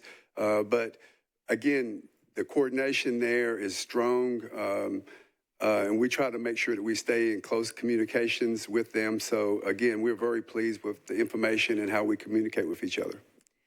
Thank you. And my last name, Madam Chair, just lifting up really quickly, appreciate the work that everybody did. I second what we heard from Councilmember Soror. If we could get more user-friendly comms, we got a lot of very dense information, super helpful, but if we could just get that in a way that's a little more user-friendly, if we could prepare, I know there were a lot of like door-to-door operations in which some council members were out knocking on doors, community partners were going out, MDHA and other entities. If we could make a plan to be able to launch some of those things a little bit sooner, I know it has to be safe to get those volunteers and community members out there. But if we could make a plan to do that a little bit sooner, looking at the mutual aid, not the NES mutual aid, but what we as a community would call mutual aid, getting out like food and generators and things like that. If we could look at how we can partner with some of those organizations on the ground. We heard this week, many of us already knew this, but organizations like the Remix, Stand Up Nashville, Equity Alliance, Turk, and many others, I don't want to leave anybody out, but a lot of those organizations were on the ground giving mutual aid. So if we as a city can figure out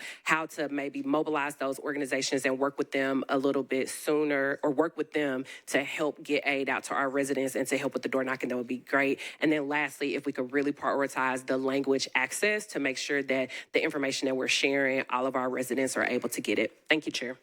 I don't know how you had all that written on that tiny little Post-it note. Y'all, she's got a Post-it note that's the smallest size, and she had all that written on it. Council Member Ellis, then Evans, then Bradford. Council Member Ellis, you are recognized. Thank you. And if you all forgive my seat, I don't want to twist and turn my body like that. It's late in the evening. So I'm going to limit myself to 2 questions because I am very anxious to see the report that comes back from the independent committee. So the first question is for NES. In your opening statement, you alluded to a reimbursement resolution. What does that mean? We will be issuing bonds later this year for new construction. So each time we come, we issue new money bonds, we come to the council for approval of those bonds. And that's to fund our capital improvement needs for the next 3 years. To be able to issue a larger bond, we will have spent probably $140 million on this storm by the time we're done, which will deplete a lot of our cash reserves. To be able to replenish that and not have to do it through by raising rates, we would prefer to leverage a debt instrument to bridge the gap to when we can get FEMA reimbursement. So we will likely in the fall issue a larger bond issuance that will give us some ability to replenish our cash. But to be able to do that, we have to do something sooner than the bond issuance. We have to come to this body, since you will ultimately approve the bond issuance, we have to come to this body and get approval to be able to do that in advance. So that's supposed to be 60 days from the start of the storm. So it's a reimbursement resolution that would essentially allow us to take bond issuance borrowings funded by electric revenues to replenish what we've expended on the storm. Got it. And just to follow up to that, and who would be able to purchase the debt bonds? When we issue them, they're available for anyone to purchase. Okay, cool. All right. Next thing, last question rather.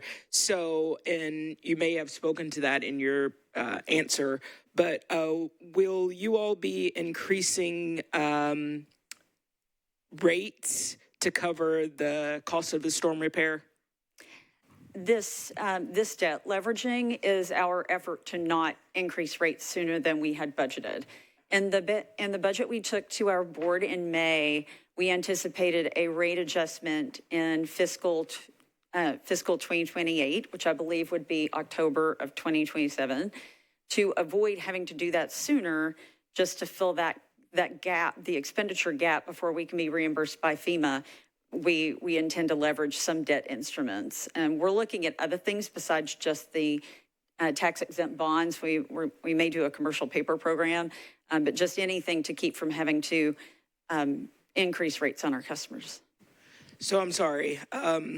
that went a little over my head. So in October of 2027, will you be increasing rates then? That is what we had projected when we took our budget to the board in May. But we will true up our budget and go to the board again in this coming May for budget approval. So that's just part of our 5-year model. That's not a solid date for a rate adjustment. Got it. Okay, just one clarifying question then. So of the 140 million, 110, 140 that you all reference, how much of that is actual, would you estimate, is damage to the physical grid? The majority of those costs, honestly, will be labor. It will be contract linemen that were here, our linemen and contract linemen that were here to restore power.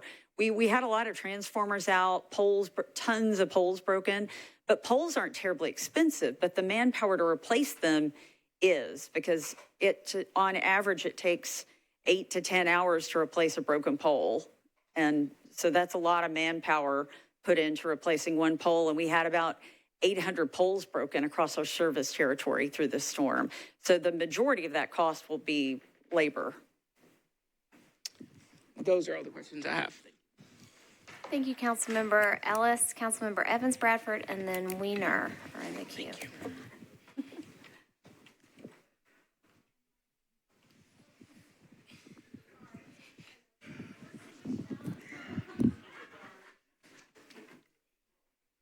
Councilmember Evans, you're recognized. Thank you, Chair. I guess the first question I have is for you and the other chair who's left the room. Was the NES board invited to today's meeting?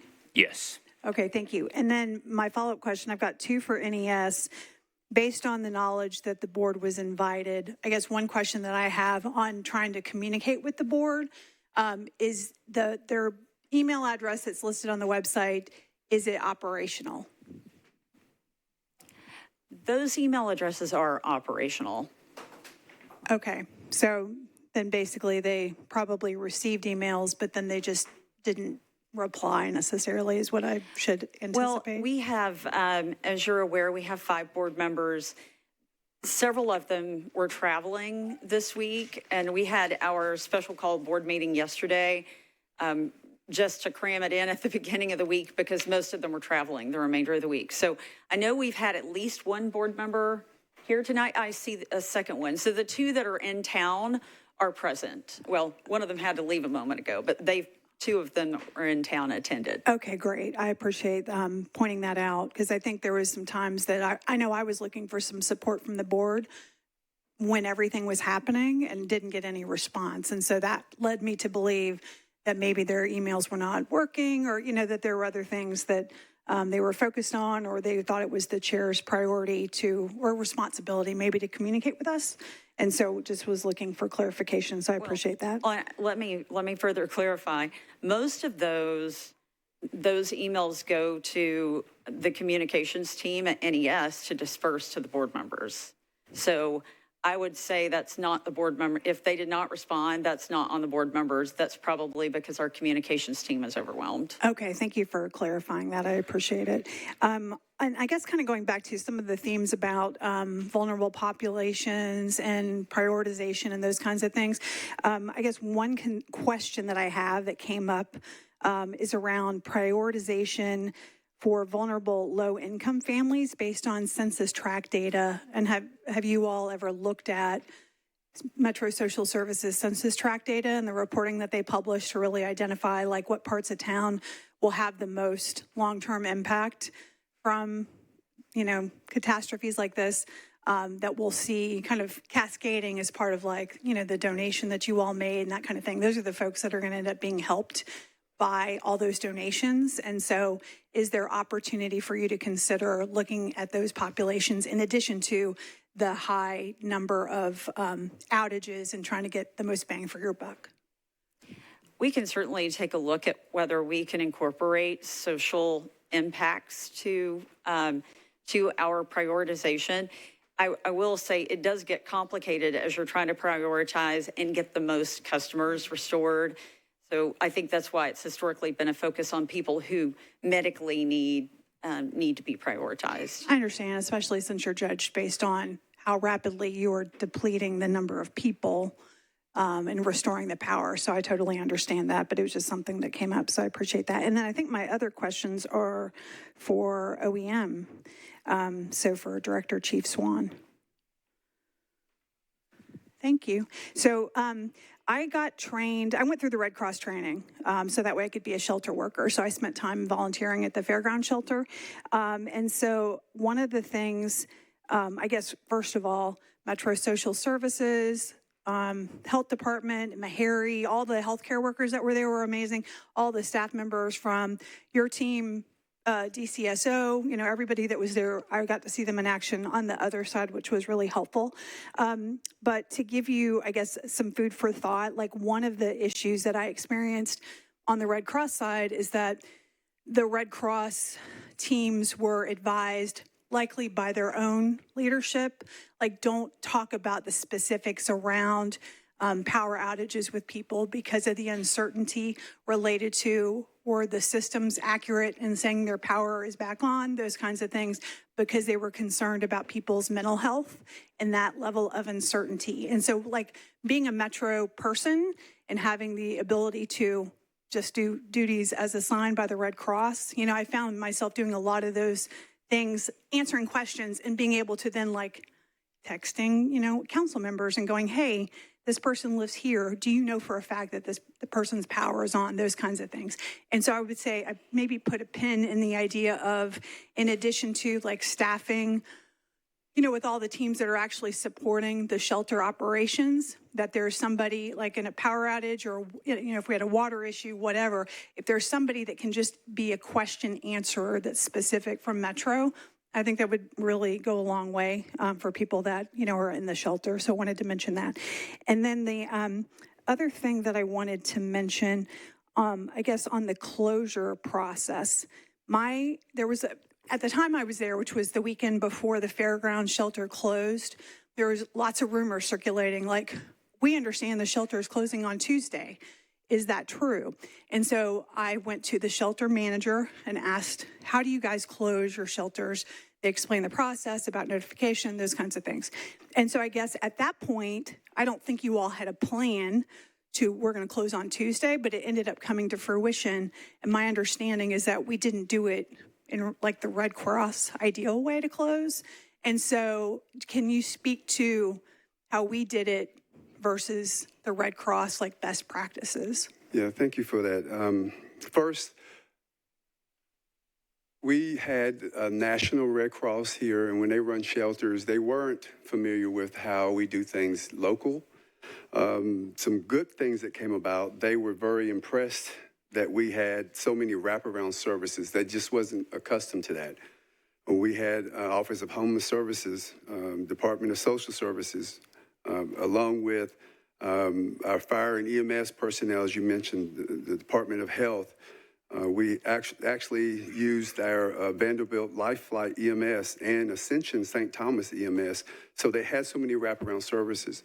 And their rules for the shelters are a little bit more different than our rules.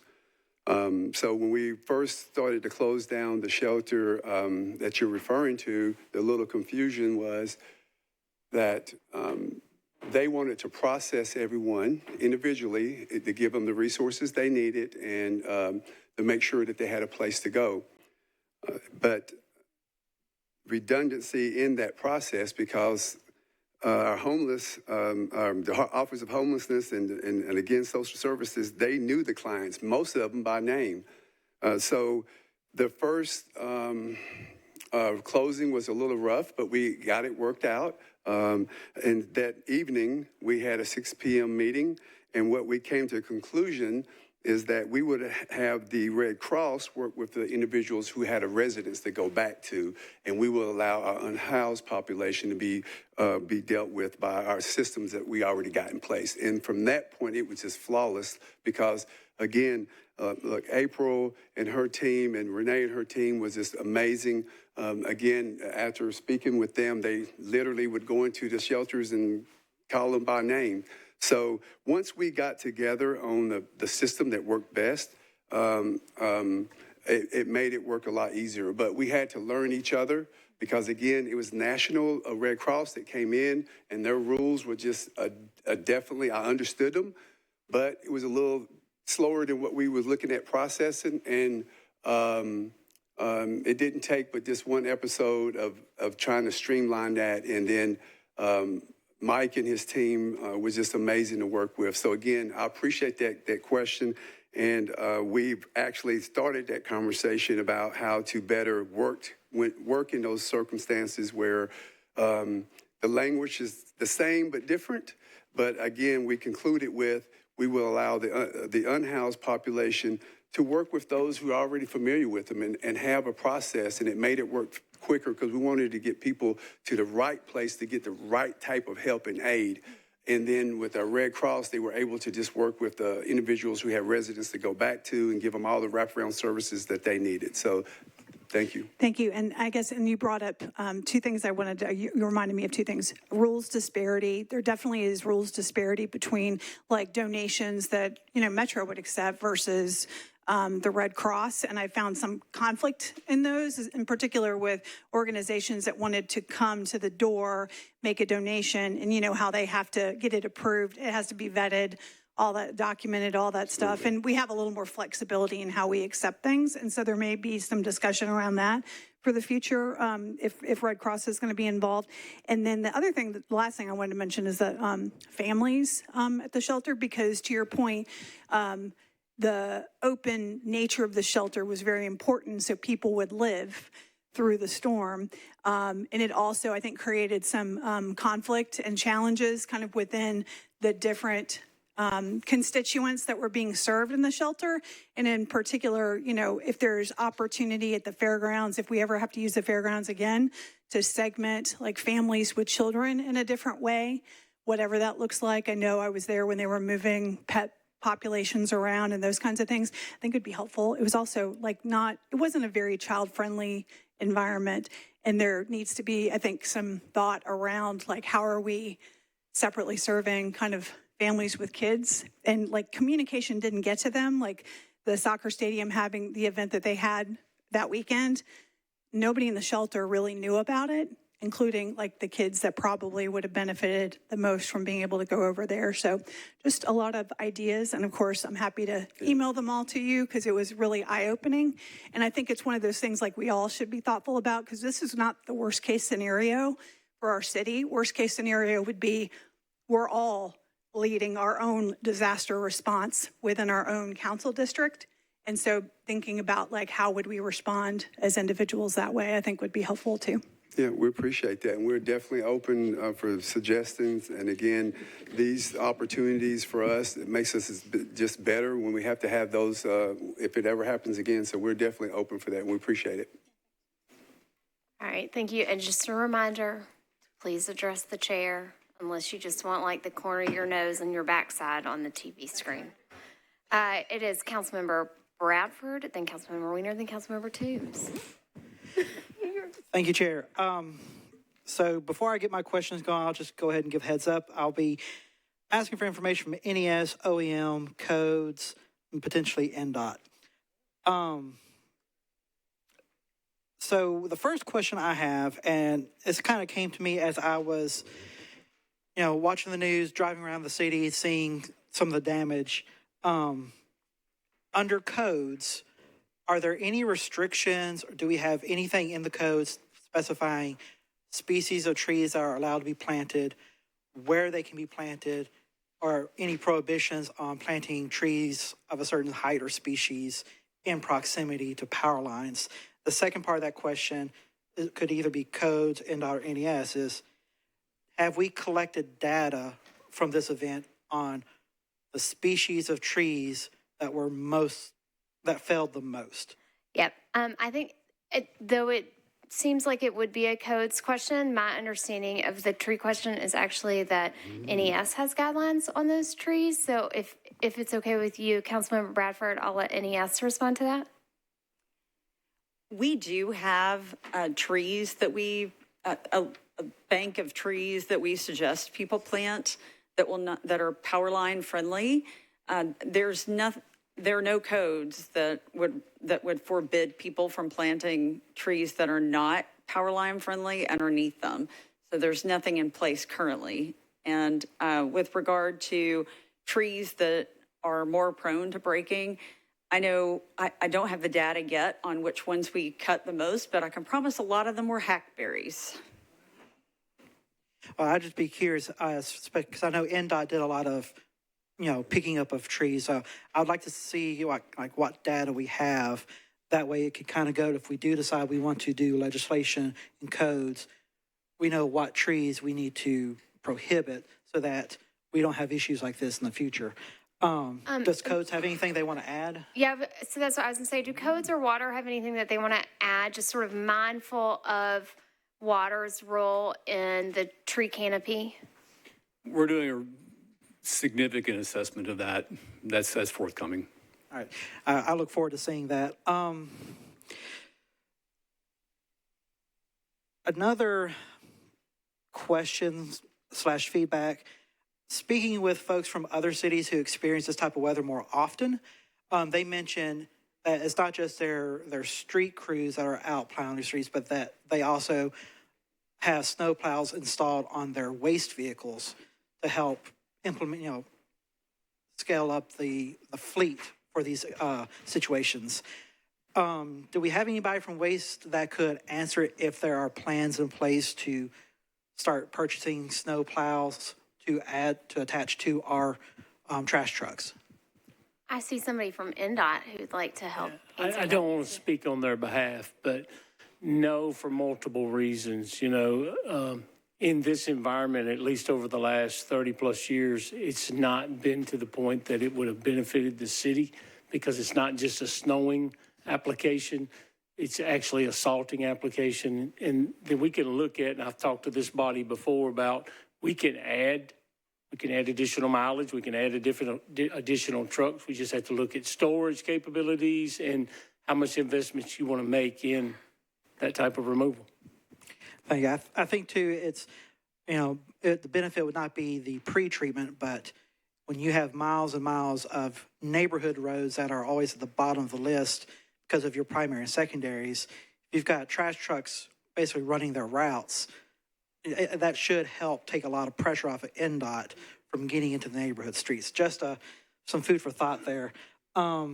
There's been a lot of talk about generators, families in need, medical situations.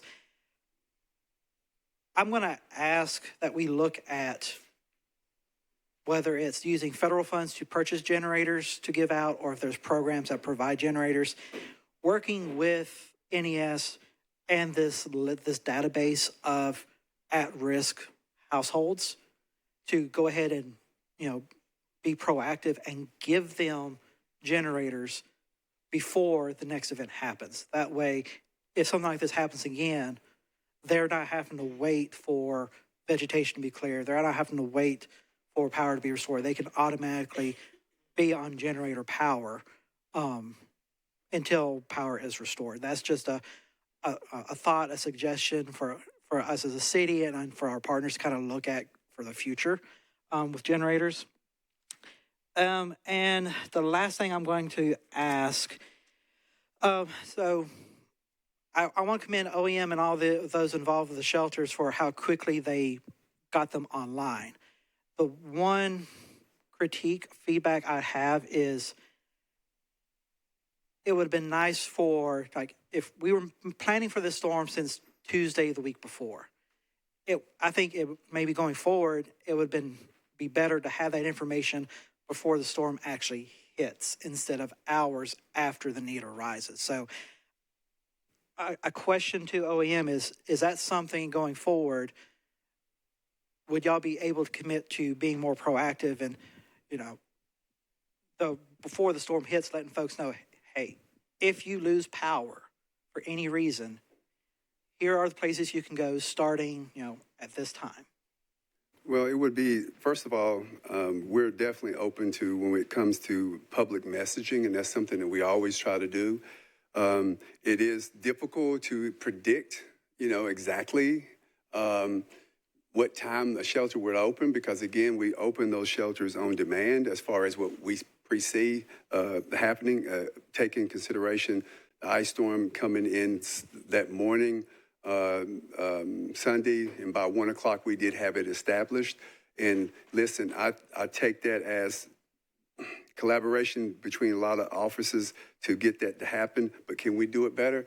I want to do everything we can do to make sure that we provide the service that we are expected to our citizens. So that will be something that we can look at definitely moving forward. It's just that we're driven by the emergency, but if we could had a crystal ball and knew that that was going to happen, then that shelter would have been in place Saturday evening, and we wouldn't have waited till Sunday when the storm actually hit, the ice hit. So we're open to suggestions like that for all council members. We're open and willing to take those in and then really be able to have a Q&A with you to make that work a little better. And I will want to mention as well, I think what would be really helpful for us at the Office of Emergency Management, and we have to try to set up some sessions for our Metro Council so you can come into the EOC and you can see how things actually happen, how it transpire, and how the ball gets rolling with every incident. And I think it gives a better understanding because, again,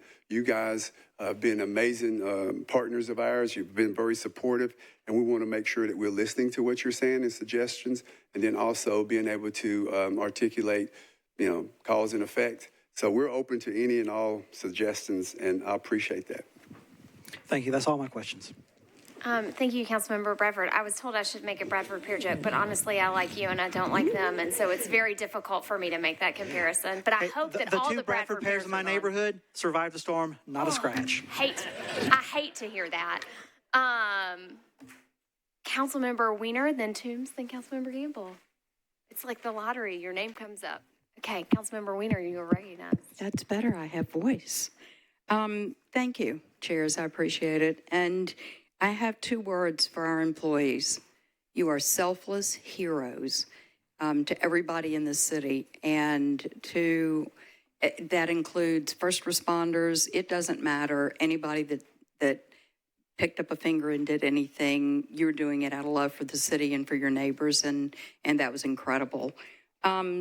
Yes, I have 6 pages of questions.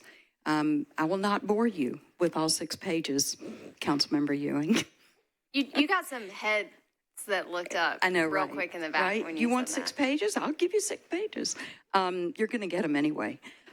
So what I'd like to share is that these questions cover workforce, mutual aid, preparedness, communications, vulnerable people, grid readiness, infrastructure, data accuracy, outage reporting, risk management, risk reduction, financial readiness. There's a whole list.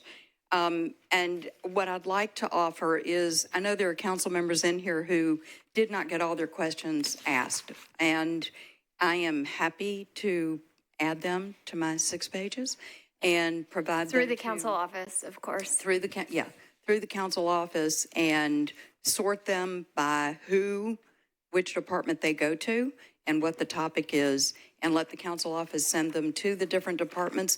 And then if those questions can then be sent back to us so that we have an opportunity to vet those. I also think it'll help with this preparedness group that we're putting together to make sure that we have a plan. And I want to give a shout out to Chief Swan. I have a really good friend, and she is on dialysis 9.5 hours a day. She's fragile. And she called me panic-stricken because had she not gotten her dialysis in 4 hours from when we were talking, she could have died. And I called Chief Swan and I said, I need help. I need somebody that can get her, because I couldn't navigate the roads to get her back over to my house, and I had a generator. So it was her only option because she had no power. And he dropped everything he was doing. And within 2 hours, somebody from the fire department had her at my house with her dialysis machine, all of her equipment, her husband, and everything. And so she was with me for 8 days. And that's what made me start thinking about my deaf patients, my deaf constituents, my visually impaired constituents. God forbid we don't put them at the top of the list.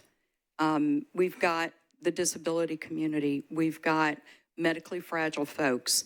And I don't frankly want to hear that we will consider how we engage those folks. That's not good enough. I'm sorry, it's just not good enough. And I expect to see better.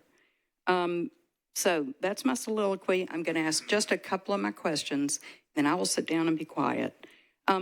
This is for NES. Can you assure me that the review contractor vendor that the board selects will not have any conflicts? No current work for NES, no relationship with you or Brent, none. Independent means independent.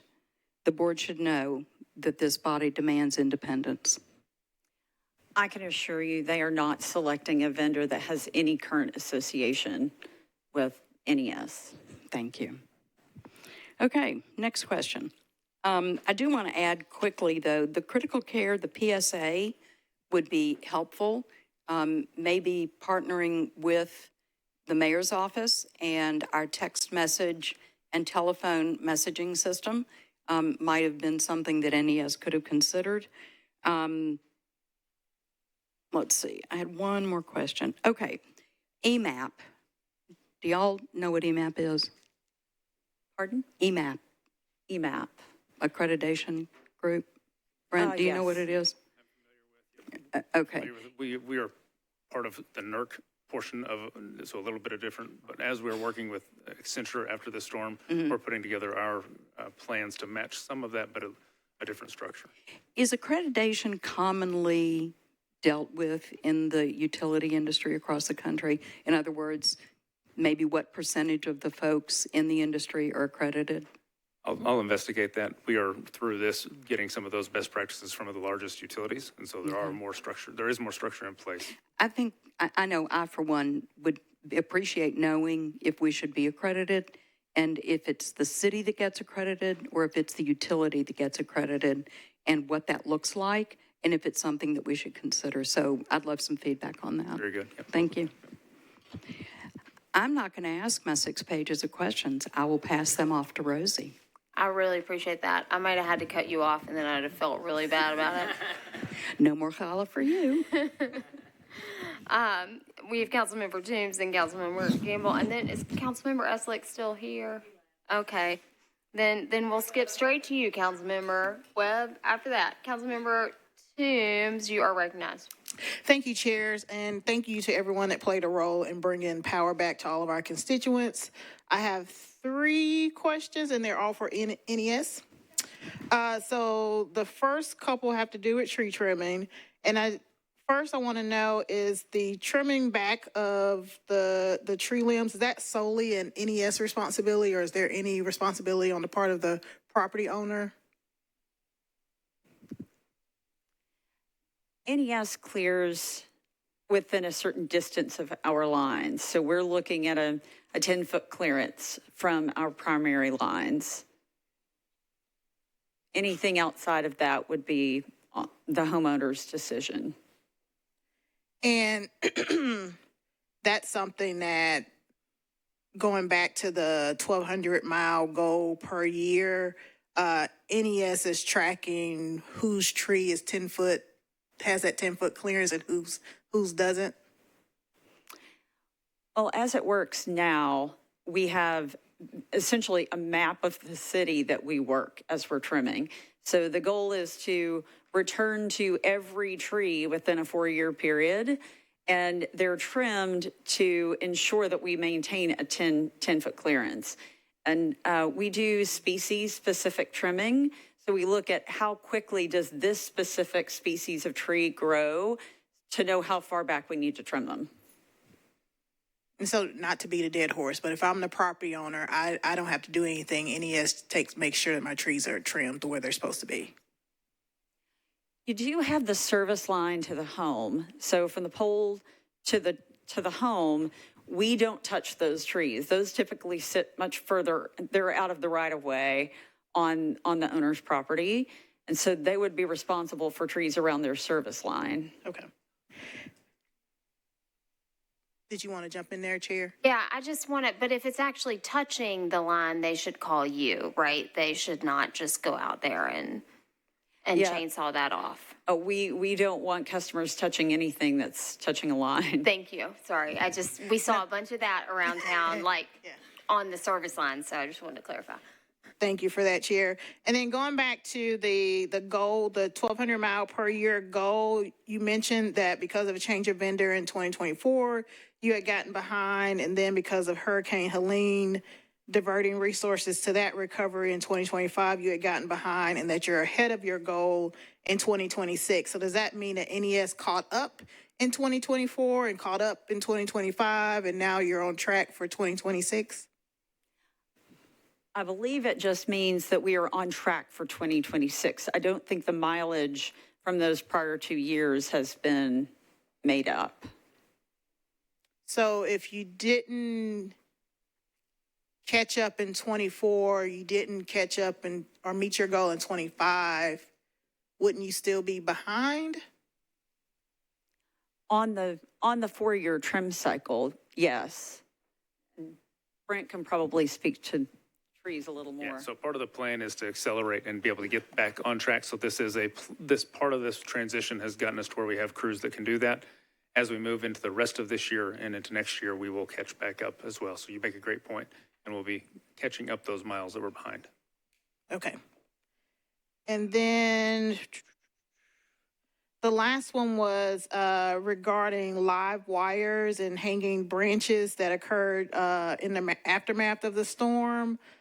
Just questioning priority, because I did have some constituents, one in particular that was trapped inside her home because she couldn't get outside because there was a live wire that was wiggling around in her yard, and she called 911 and was just told to don't leave your house because it wasn't safe to do so. And so in terms of priority, like, how did you all prioritize that? Because obviously she's back online now and the wire was removed, but in the midst of it, when you have these wires that are actually on the property and posing an immediate risk of harm to residents, like the wire was sparking, it was setting her lawn on fire. Like, what was your thinking and your strategy in terms of priority for those situations? Yeah, in those situations, we make those a high priority. A lot of those we go to aren't sparking, and they end up being cable and TV lines, so we disperse crews around the system to do that. We are also focused on restoration of the power. So there was so much damage that while we would visit some of those locations, they wouldn't be sparking wire.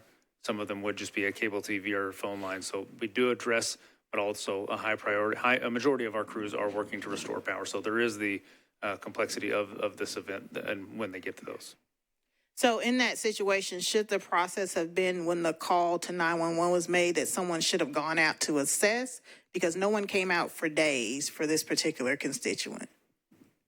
We'll get that specific information. I know we were dispatching to get a lot of those, but when we get through some of these, getting to those specific locations, we don't have a report on every one. So get that information from you on the location. Because I would be interested in better understanding that particular situation than just overall, because she didn't even have the option to go to a warmer location because she couldn't leave her house. And so just wanting to know more about that situation, but then also what is the improvement going forward in terms of having those really those immediate risk of harm situations and how NES will address those. Thank you, chairs. If I could answer that, I would like to get that information as well, because that procedure, anytime someone calls 911 and for that particular type call, you should get emergency services out there. So if you could get me that information, I'm very curious to what happened. But anytime a call comes in where that constituent was told to stay in the house and they couldn't leave because of fear, then the proper procedure, we would have responded to that call and made sure that if it was a live wire, we would identify it and then make sure that we contacted NES to have that expedited out to that scene, and somebody would have stayed there until that would have been taken care of. So if you can give me that, I'm curious myself. Thank you. All right, thank you, Councilmember Gamble, then Councilmember Webb, then Councilmember Hill. Thank you, Chair. And I just want to echo everyone else's sentiment, thanking our Metro employees and all the Metro departments for your preparedness and response to the storm. Also wanted to thank the linemen who worked very hard to restore power. And also wanted to thank the nonprofit Second Harvest Food Bank and the organizations, Nashville Conventions and Visitor Corp, who provided food, hot meals. I attended, participated in a couple of those food distribution events, and residents, the community was very pleased and happy to be able to take part and get food, address their basic needs during the storm. So I also want to thank all the sponsors for that. I also want to acknowledge the severity of this storm. It is believed that we lost 5 individuals as a result of this winter storm, Fern, and I want to acknowledge them: Betty Doss, Francis Pilkington, Sharon Conyers, Almiquio Martinez Oliveira, and James Mitchell. Just to offer our condolences to their families and just recognize the severity of this storm that caused loss of life. I do have 2 questions for NES, and they kind of follow up to Councilmember Toombs' questions. One, about the customer service call center. I know I took over 100 calls, texts, emails, and as I know many of my colleagues did as well, from residents who were not getting a response from NES on things regarding live wires, also wanting to report individual outages to their homes as the power got restored on the larger scale. There were many individuals who had power or lines down at their homes who were trying to report those things and didn't feel like those reports were getting heard because they weren't hearing any response from NES. And so my question to that is, and I appreciate that you all have stated already that you did have your call centers working and that you intend to staff up those call centers. But I guess my question is, do you know the number of calls that you all received at those call centers during the storm? And what was the coordination with 911? Because I too, like Councilmember Toombs, had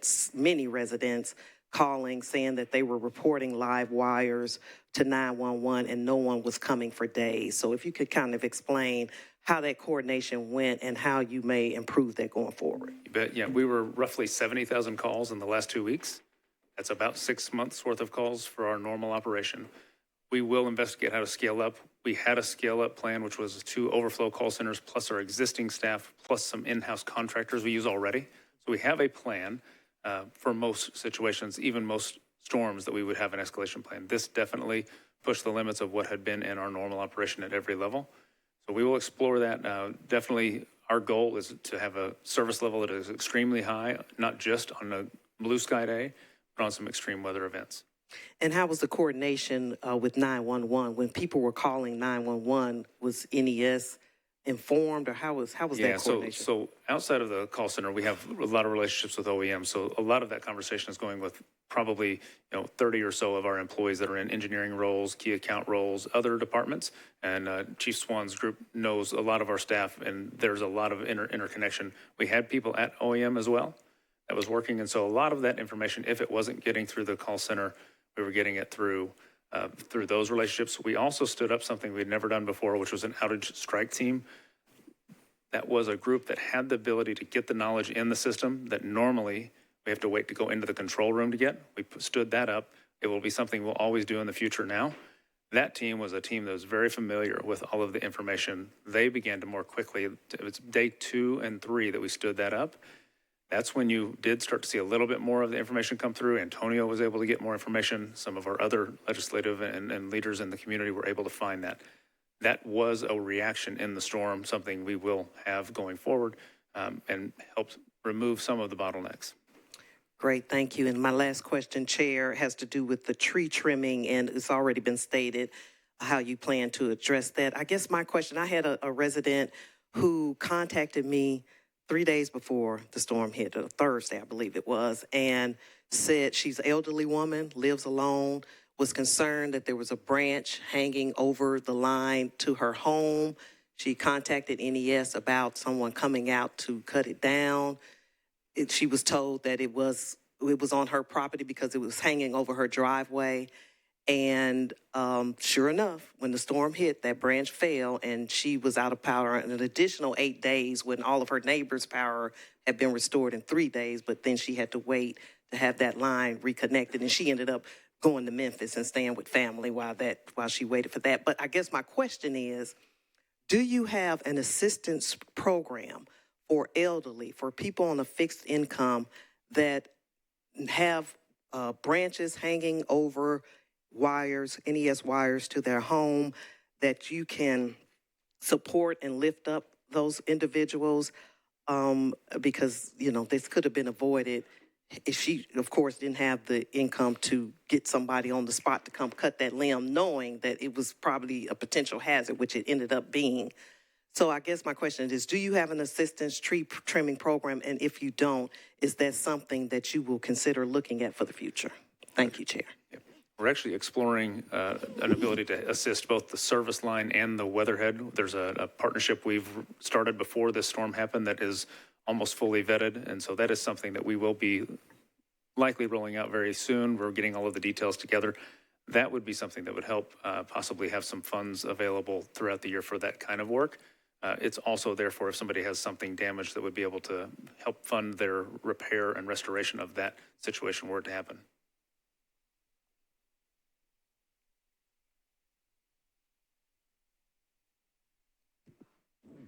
Councilmember Webb, then Hill, then Nash. Councilmember Webb, you're recognized. Thank you, Chair.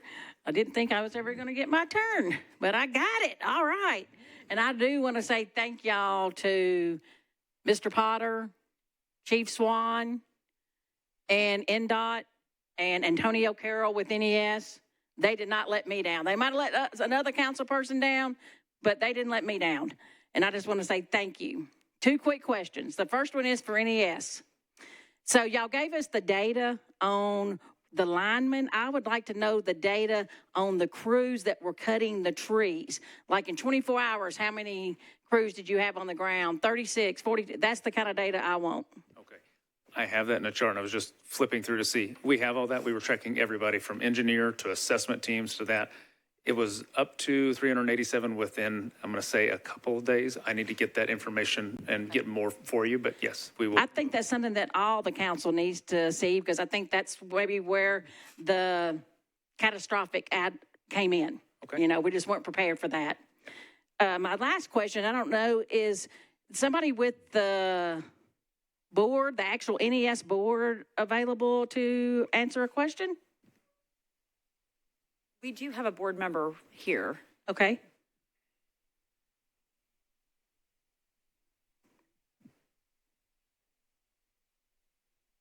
I would just note the board was here. They were invited to watch, so it may be that she cannot answer it today, but without the rest of her board here. Thank you. Okay. I appreciate her being here. Thank you. We've never met. Nice to meet you. I just wanted to know, as the board member, chair, whatever, what role or responsibility do you think the board shared in this? And on a scale from 1 to 10, how would you rate the performance of handling this storm? I think as far as the board's responsibility is hiring our CEO. And I think our CEO is doing an excellent job at NES. I think NES overall got power back in 13 days. Are there things that could have been done better? Yes, we think there are, and so does the whole team at NES. And so that is why the board is conducting an independent review. And the review will be of the board, management, everyone on down. And it will be totally independent, and we will provide it to the community, and we'll use it to get better. Thank you, ma'am, for being here. Anything else? Okay. Next in the queue is Councilmember Hill. You are recognized. I guess I'm playing cleanup, huh? Okay, you can just stand up. This is all for you all. First, I just want to say, one, thank you to everybody, every single department. I know that not only did everybody do their job, and everybody did their job well, but a lot of people did a lot of jobs that were not your jobs. A lot of people were Uber drivers and picking people up and delivery for stuff. And a lot of people pulled together, and a lot of people just said, I'll stand up and help. So thank you to every single person in Metro, every council member here, every person that volunteered to help. Thank you all. Okay, 2, linemen. I've been in the utility industry for 40 years, and I know linemen. So I want to clarify a few things that some folks put out, that they saw linemen sitting in the parking lot doing nothing and sitting sometimes for hours. I know linemen, and a lot of them come down and they use this money to pay off their Christmas, and they drive down and they work their 16 hours until they can't work anymore. As soon as they get timed out, they go sleep in their truck, they eat a can of tuna fish and get back to work. So just because you see someone standing around doesn't mean that they're actually not working. Once they hit their 16-hour time, they have to come out of their bucket and they have to stop working. Number 2, what makes NES system so unique that we have to train other linemen to work here? I will let Brent provide additional details if I missed something. But we have a variety of voltages on our system, and we also have incredibly congested poles just because we have a whole lot of attachments, communication cables, things of that nature. But our voltages are different on our system, and you can go 2 spans of wire and then have a voltage change, which is somewhat unique. And so we have a hazardous energy control process whereby people are trained to communicate with their system control so they can safely work on the system. Is there anything significant? So there are a lot of complicated systems in our country for sure. When you're in an urban area like this, the amount of circuits that cross over that you can't specifically isolate the only circuit. In a more rural area, you might be able to go down a farm road or down a road and have just that circuit and be able to see the next circuit that crosses over. So in a congested area, you have to be more careful. NES has done a great job over the last 10 years of ensuring increased safety. So I think what we have learned through this is that safety that we have in place is excellent, and we don't want to sacrifice that. When we move to responding to something like this, we have learned how to scale up that need for additional resources, but also we're going to explore every piece of our safety protocols to make sure we can do it safely, but also find any more way to speed. I also know in situations like this, hurricanes, tornadoes, and stuff like that, a lot of linemen will come from a lot of different areas, and some may or may not be fully qualified. Did you turn away any qualified linemen? So at the leadership level, we were working through all of this and getting crews onboarded. And so we were working through all of those resources that were coming in that we hadn't worked before. A lot of our messages each day were, we are getting 200 more right now. Stay in touch. And each day as we were filling up our resources, that's when we started to reach out to those ones we had never worked through before. We were going through some of the contractual language and some of that work. So that was what the effort was on our part, was to bring them on that way. Okay, a couple more and I'll finish up, I promise. I know that how your system works, and I know that you start with all of your critical, your hospitals, schools, fire, police. I know you get all of those first, nursing homes and whatnot, and then you start some of your biggest substations that supply the most customers.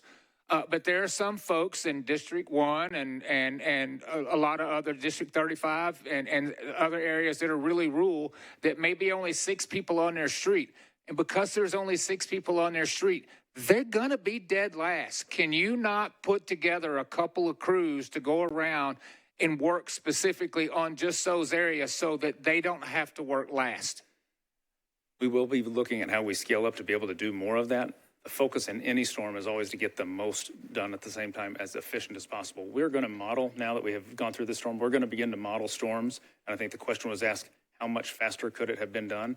If we put a model together for the most efficient and effective way to get done, we will have to at some point make some choices of hard choices along the way. But I think scaling up to even more resources is a great question, and possibly having some resources for the smaller circuits, making sure though that it does not distract from the larger restoration as well. So my next one is on critical need folks and like the folks that need dialysis and other life-saving stuff, and they're in your system of being a priority customer. but say they're in an area that the substation that supplies their area has got a 50 MVA transformer that's blown up. You don't have one. You're trucking one here from Texas. It may not be here in a couple of days. That you can go ahead and just go to that person. Make sure that you get them somewhere else. Make sure that you get them a generator. Work with OEM to make sure they have everything they need and make them a 100% priority. And absolutely, and that is part of that critical referral customer program. It mentions that we will work with OEM in any situation where you have widespread outages and can't get them restored quickly. That's where our partnership with OEM is already underway. But to enhance that is something that we're talking about through the storm, what we have learned. We'll be working to enhance that and make sure we're reaching out more quickly. And last but not least, there are a lot of customers out there that power came back to their neighborhood. The weather heads were damaged. The meter box was damaged. They already paid their rent or a car note, and a lot of folks live paycheck to paycheck, and they didn't have the money to hire an electrician to come do that. And so they were out with power 10 days or 2 weeks waiting to find somebody to loan them money. Is there not some sort of program that in an emergency situation like this, that you can pay or work out something to pay the electrician, put that on their bill and let them pay that off in a 12 to 18 month period? I know Piedmont does that with folks that are on fixed incomes and things like that. Is there not something you could do to help the folks out? So just because they don't have the money, they shouldn't have to do without power. So another question was asked earlier, and we were looking at that program that possibly helps with weatherheads and service lines. The details of that are still being worked out. We were just before this storm getting some of that. We'll work that. I think it's a great suggestion to consider and figure out what that could look like for customers and be able to respond better. So I think the interest that you all have shown tonight and being able to work together and provide feedback, every one of the comments has been helpful. We are also public utility employees, all of us, and we are public utility employees because we believe in serving the community. This interest together, these are great suggestions. I think we'll take all of them into account and figure out how to make sure we... Last two little, just a comment, really.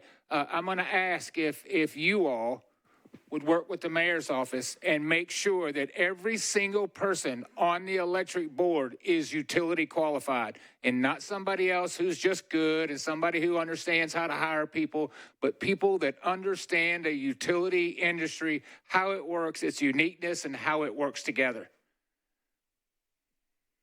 We will certainly work with the mayor's office as people are nominated for our board. We have a variety of skills that we need at times on our board. For example, a couple of years ago, we had a very large IT project underway. We really needed an IT expert. They didn't necessarily need any utility experience to help us with that. We just needed someone that had IT experience and was a leader in the IT industry. So we certainly work with the mayor's office on what we need. And the most recent nomination that was put forth and confirmed has utility experience and has been an excellent board member. And my last comment, someone who's been in the utility industry, I know that there's absolutely no way that you can make any system 100% reliable. It's a money issue. There's not enough money to make every single solitary system 100% reliable of every possible event, whether it's NDOT or snow and water and everything else. So I personally, from me, who's been in the utility industry for 40 years, I want to thank you for what you did. Thank you. All right. Thank you. Councilmember Nash. And after this, we do have two council members that have two quick last questions. Councilmember Allen, just so everybody knows, submitted questions because she couldn't be here, but we will make sure to get those to Councilmember Weiner so they can just be added to the list, sort of mindful of the time. So, Councilmember Nash. Thank you, Madam Chairman. If I heard correctly, if you were one of the critical case list, if you're somebody on that list, but you're in the middle of a circuit that still has to be repaired, there's really not a way to go out to the house and turn their power on. Is that correct? That is correct. And that's our partnership with OEM to make sure to identify those locations. And I guess I spent 33 years at the police department as commander of the East Precinct at the end of it.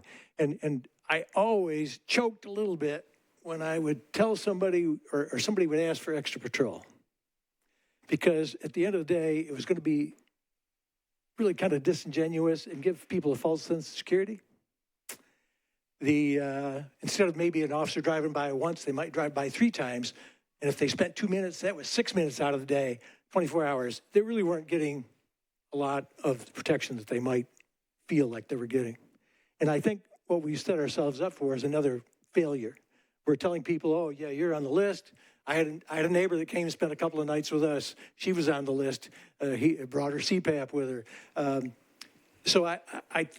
And now we're adding all kinds of folks with disabilities and the like. I don't know that we can do that at the time of the emergency. I really think we need to start, if you have a CPAP machine, I told my neighbor, I said, maybe you need to think about it, Generac, for those long times when power is going to go out and may very well happen again. I hope it doesn't, in my lifetime anyway. We had it in 94, 35 years ago, or 30 years ago. And this was 3 times as bad as the storm in 1994 that we lived through. So I think that is an issue for council also. Maybe we need to find a way to talk to these people now and say, all right, if we have an emergency of 5 days out of power, how can we power you up? Get you ready, whether it be a Generac or just a plain old generator if you're able to use it, and have those things in sight, and maybe we can help subsidize some of that for folks in lower incomes, because I know some folks can't afford it. But to wait until the storm hits and the roads are icy and expect you're going to get the kind of service that you need and want immediately is not going to happen. So we've got to find a way to get ahead of that game if we're going to really be serious about helping all the people with the critical needs and disabilities. I think council might want to talk about, and I don't, we need to acquire the state, but we had nursing homes that had no power. There should be at least a minimum amount of power to warm up, to power up people with the special needs, and a couple of warming rooms within any of those facilities to make sure people can stay warm and live through the storm. Again, that can't be done the day of the storm. We need to start maybe requiring people do. The hospitals have their generators. We have generators at these precincts to power things up when we have these long storms. And that's the answer. I think otherwise we're just kind of whistling past the graveyard and just, we got to get ahead of this. And the way to do it, I think, is to start subsidizing and making sure we get in touch with these people now. And hopefully we won't ever have to use it, but we've got to get something in place before the storm hits.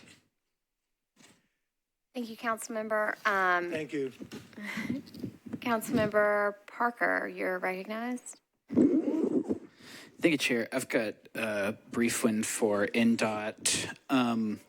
So I think we did a phenomenal job this season with the pretreatment and the snow removal and all that. One thing I did notice with the kind of severity of the ice accumulation and specifically a couple of pedestrian bridges in East Nashville, the one that connects my neighborhood to transit and groceries and schools is the Ellington pedestrian bridge. I mean, that thing was treacherous. That one day that we had some sun come out and kind of warm everything up and melt it, didn't do anything for that bridge. People were clutching to the chain link to take each step. I know that the main pedestrian bridge across the Cumberland was also pretty gnarly well after the storm. And so, we've got NDOT here. I know Parks isn't here. And an interesting thing about the pedestrian bridges is they're kind of mixed assets. So some of them are Parks, some of them are NDOT. Once you cross the pedestrian bridge, it goes from NDOT to Parks.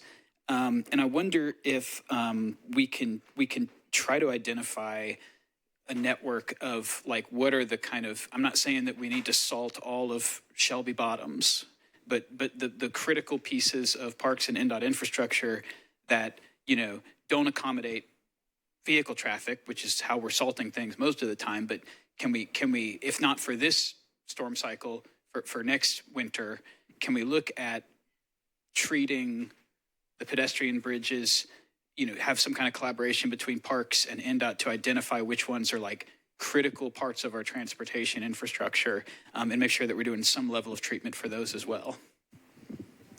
Thank you, sir. And you're exactly right. And we have identified those. And I want to say we had them identified. We've had a pilot program out that we've been working on this year that I kind of done a presentation at the first of the season about. But yes, we have identified that, and that's where we've got to do better. Excellent, thank you, sir. And for the Ellington pedestrian bridge, if y'all would like to park a spreader in the alley behind my house with some ice melt, I'm happy to handle the labor on that one for the next storm. Just throwing it out there. Yeah, he's going to bring his chainsaw too when that tree falls and make sure you can get to it. Thank you. All right, Councilmember Toombs, you are recognized. Thank you, Chairs. My question is actually for Metro Legal, and it's based off some conversations recently around the relationship between Metro and NES. And I'll say that in my experience as a council member, it's always been my understanding that NES was a quasi-governmental entity, that they do their own thing, own budget. Yeah, we confirm board members, but they pretty much operate separately from Metro. And I know some new legal research, not new, but some recent legal research has, I guess, shined some light on that relationship. So if Metro Legal can talk a little bit of like what type of oversight the council has over NES, or what's that relationship like? Is that?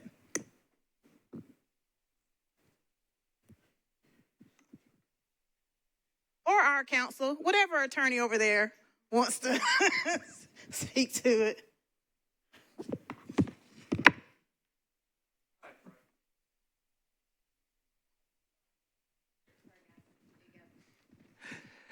Thank you, Chair. Council member, from my research of this issue, the Electric Power Board does business as NES, and that the Power Board has been an administrative agency of the Metropolitan government since before the Metropolitan government existed. It was part of the city of Nashville, and that authority was transferred over from city of Nashville to the Metropolitan government when the consolidation occurred. In terms of oversight, I'm happy to speak with Metro Legal about this, but it is, but based on my conversations with the Department of Law, council oversight over NES would be through the Electric Power Board, through possible removal of members of that board. And Mr. Rosenberg may also have more to say if that's acceptable. Thank you.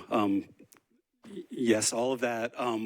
The 1947, I think, private act that's incorporated as an appendix to the charter talks about the electric board, our role in appointing, confirming members to that board. Otherwise, besides bond issuances, largely explicitly prohibits involvement in the management and operations of the Electric Power Board. I think if we've exhausted my knowledge of it. Thanks. I'm sorry. Thank you, Chair. So just to recap, okay, so the Public Utility Board that's discussed in the state law is NES, correct? Mr. Wilson? Just recapping. For purposes of your question, yes. Okay. The Electric Power Board under state law does business as NES. And we don't have, as a council, we don't have any authority over, or Metro, any authority over the management of NES.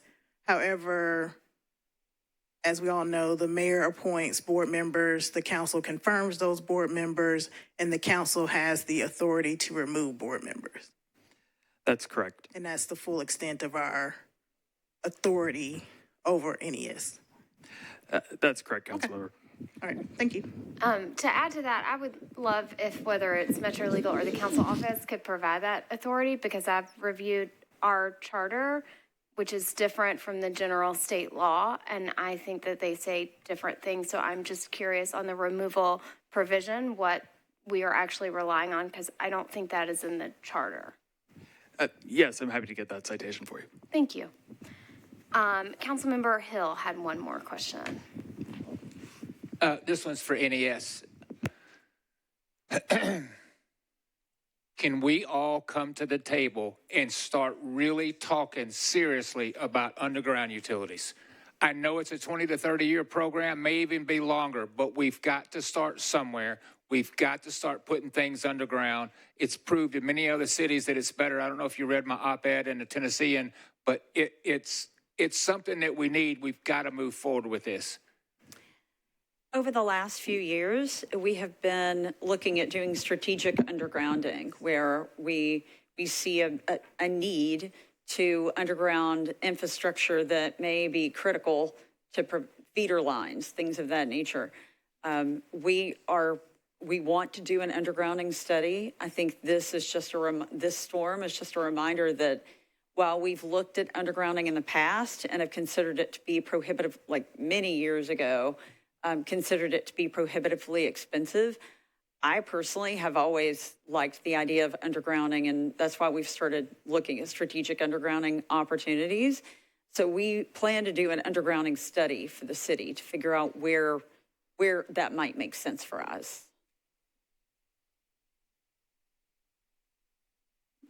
All right, thank you, Councilmember. Anything further? Okay. Chair Huffman, what questions do you have, sir? The beauty of going last is a lot of my questions got answered. So I have one very direct question for NES. One thing that district level council members suffered from during this storm was the inability to contact our constituents who didn't have power. I know myself, I made several attempts at obtaining that list and I never got it. So my question for you is, moving forward, can you commit in the event that we do have a massive power outage again? We can talk about the stipulations, whether it's after 2 days or after 3 days or whatever, but we've got to have a list to reach out to our vulnerable populations. And that's as much as us helping you as it is anything. There were a lot of folks in our areas, mine is no different, that Councilmember Nash, if you could, Councilmember Nash, thank you. There was a lot of instances where people were put in very bad situations. Could have been deadly situations. This could have been a lot worse. And if we have the ability to check in on people, now I'm not saying everybody will do it, but if we have that ability to do that, if we have that list, we can then have our local police precinct start doing welfare checks, for example. But that wasn't done this time. And that can't happen again. We've got to be able to contact folks that you know don't have power. That would be my one ask coming out of this, and that'll be something that our small work group that we'll talk more about in our public health and safety meeting on Tuesday will be exploring. I know that so many of the council people have worked hard to be in touch with their constituents. I was not aware that you had requested data on your constituents that we did not provide. Was it specific to critical referral customers or just all customers in your district without power? It was all customers without power. Okay. I would think that is something we could provide. We will look into that and be sure that we are able to provide you with the information you need. And of course, it would be a point in time, because as we're continuing to restore power, that list would change. If we could find a digital tool to provide you with that so you could look at your district, that would be ideal. We could look into that. I'm not sure where we would start on that. We did a lot of quick technology work, just trying to get the maps that we put together available to customers. So we may be able to piggyback on some of the work that's recently been done.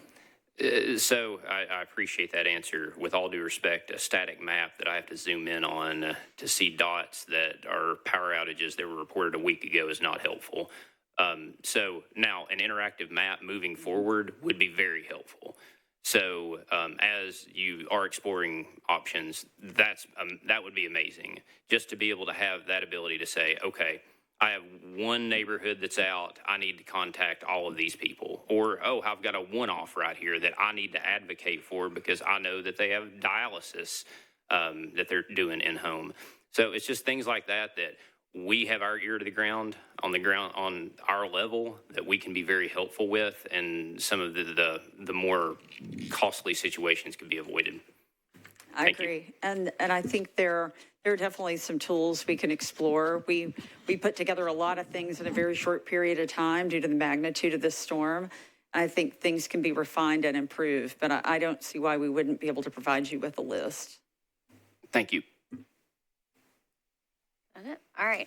I had 3 questions, but one was for the water department, and unfortunately they had a conflict and had to step out. But just for everybody's visibility, there are 2 types of sewer systems in this county. There are gravity systems and there are pump systems. And those of you, particularly in parts of the county that were not on our original sewer system, where we in our sewer department service that sewer, but it's not really our system. So a good example is Bellmead Sewer is a separate sewer. There was a lot of confusion during this ice storm about whether you should drip your pipes or not. And so one thing I'm going to ask the water department is if they can just sort of generally identify where in the county people are on pump-fed sewer, because if those people are dripping their pipe and they're out of power for a week, then their sewer is not going anywhere. And so there was a lot about sewage backups potentially happening. And my understanding from talking to the water department is that's where that comes from. That's not our system. Our system in Nashville is gravity fed, so most Nashvillians don't have that. But if you're on sort of one of these other systems that we serve, that can be an issue when the power goes out. NES is still there, so I have one question for NES, which I think should be very short, which is I heard, well, I guess 2 really short questions.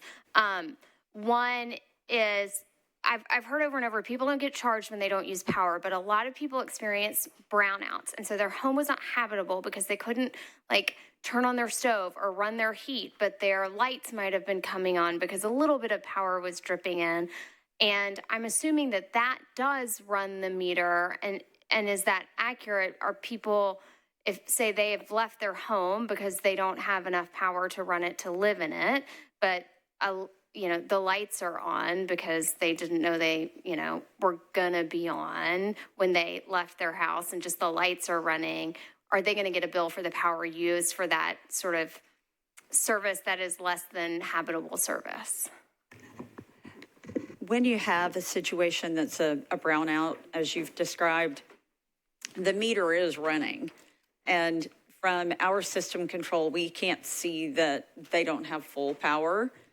So those are definitely circumstances customers need to make us aware of. Okay, so they should just reach out to you if they have any concerns about that. Indeed. Okay, thank you. And then just, I also heard from a lot of people that their power would come back on and they were very excited. I mean, people literally were like running out in the streets cheering with their neighbors when their power would come back on. And then like 4 hours later it would go out, but it'd be for just a couple hours and then it would come back on. And this was typically because their power had to be cut to restore power to somebody else temporarily. But they weren't getting notifications of that. And so then there was a lot of concern that, oh no, what if my power really is back out and I don't know it? And do I need to report this outage, or do they know about it? When is it coming back on? Are we working on communication systems that can alert people of those sort of planned or necessary outages so that they understand that they're not going to be ongoing outages? There certainly are a lot of circumstances where we have had to cut power again so that we can repair something. And that will continue for the next couple of weeks while we fix things that were originally temporary repairs. There are some that a crew will go out, they'll put a temporary fix in, and then we'll go back out with all the equipment that we need to repair some of those. We also have street lights and other things where the poles need to be set and the lights installed. There's a lot of work we're going to be doing over the next couple of weeks. We intended, the original purpose of the texting system that we had in place was so that customers would get a notification saying, hey, we know you're out of power. And then they would get notified when their power is restored. The system has been turned off just because of the issues we've discussed earlier in this meeting. Customers getting notified their power was restored when it was not, because their circuit was restored, but their circuit was bifurcated to get a large group of people back on. We're looking at ways to refine the texting system to ensure that customers do get those communications to say, yes, we know your power is out, and then they don't feel the need to report it. Okay, thank you. And sorry, real quick, it's not a question, just Councilmember Johnston had to leave early, but she did request that if NES was willing to provide an org chart, that she would find that helpful. And then my last question is for OEM, and I think this should be a fairly quick question. I was really lucky, I kept power, but I lost internet, and I am on Verizon, and as anybody with Verizon knows, Verizon also went down for this. So there were days where it was very difficult in my home to make a phone call, to get on the internet. Obviously, we weren't watching press conferences, any of that sort of thing that required any sort of streaming capability was not happening in our home. And so we were very disconnected. In hurricanes, you know, when the whole grid goes down, they can bring in trucks that are sort of like temporary cell service. I know we don't control Verizon itself, but were any conversations had with cell phone carriers? Is there anything we can do as a city to sort of help with that coverage issue? Because in a world where nobody has landlines and nobody has antenna TV, if your cell phone is down and your internet is down, whether that's because your power is out or not, you have no idea what is going on. Yeah, that's an excellent question. Working with our NDOT and also with NES, we realized there were a lot of poles that went down were providers that actually had poles, like AT&T, and there's a couple others that actually have poles. Yesterday, we met with AT&T partners so that as the restoration of power take place, identifying that there were actually poles that belonged to AT&T, so they could get put into this coordination of getting power or getting those back restored. So that's an ongoing process that we're looking at, because again, as we ran into this very situation, we wanted to make sure when we bring people to the ELC, we got to make sure who all do we need in there. And we realized quickly as the restoration started taking place that, you know, there were other poles that had identifiers as phone services. So that's one of the things that we're working with again. So I'll be more than happy to provide a better list for Metro Council moving forward, because that was new for us as well. But as we encounter those situations, we make sure that we captivate, bring everybody to the table, and make sure that we have clear understanding of what processes do you have in place that's going to prohibit us from being able to communicate. So I appreciate that question. Thank you, and I appreciate that. And, you know, God forbid somebody needs to call 911 and everything is down, and then what does one do? So, yeah, absolutely. Thank you. All right.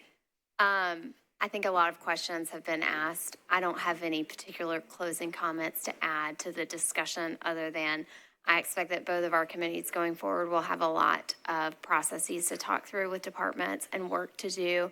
I look forward to seeing what NES's after action audit says and what the mayor's commission is able to recommend as well. I know that we looked at underground power lines 20 years ago now, and it did not make it very far, but I think sort of looking at what it has cost us over that past 20 years, from floods to bombs to tornadoes to this ice event, that calculus may be different. Councilmember Huffman? No? All right. With that, we are adjourned.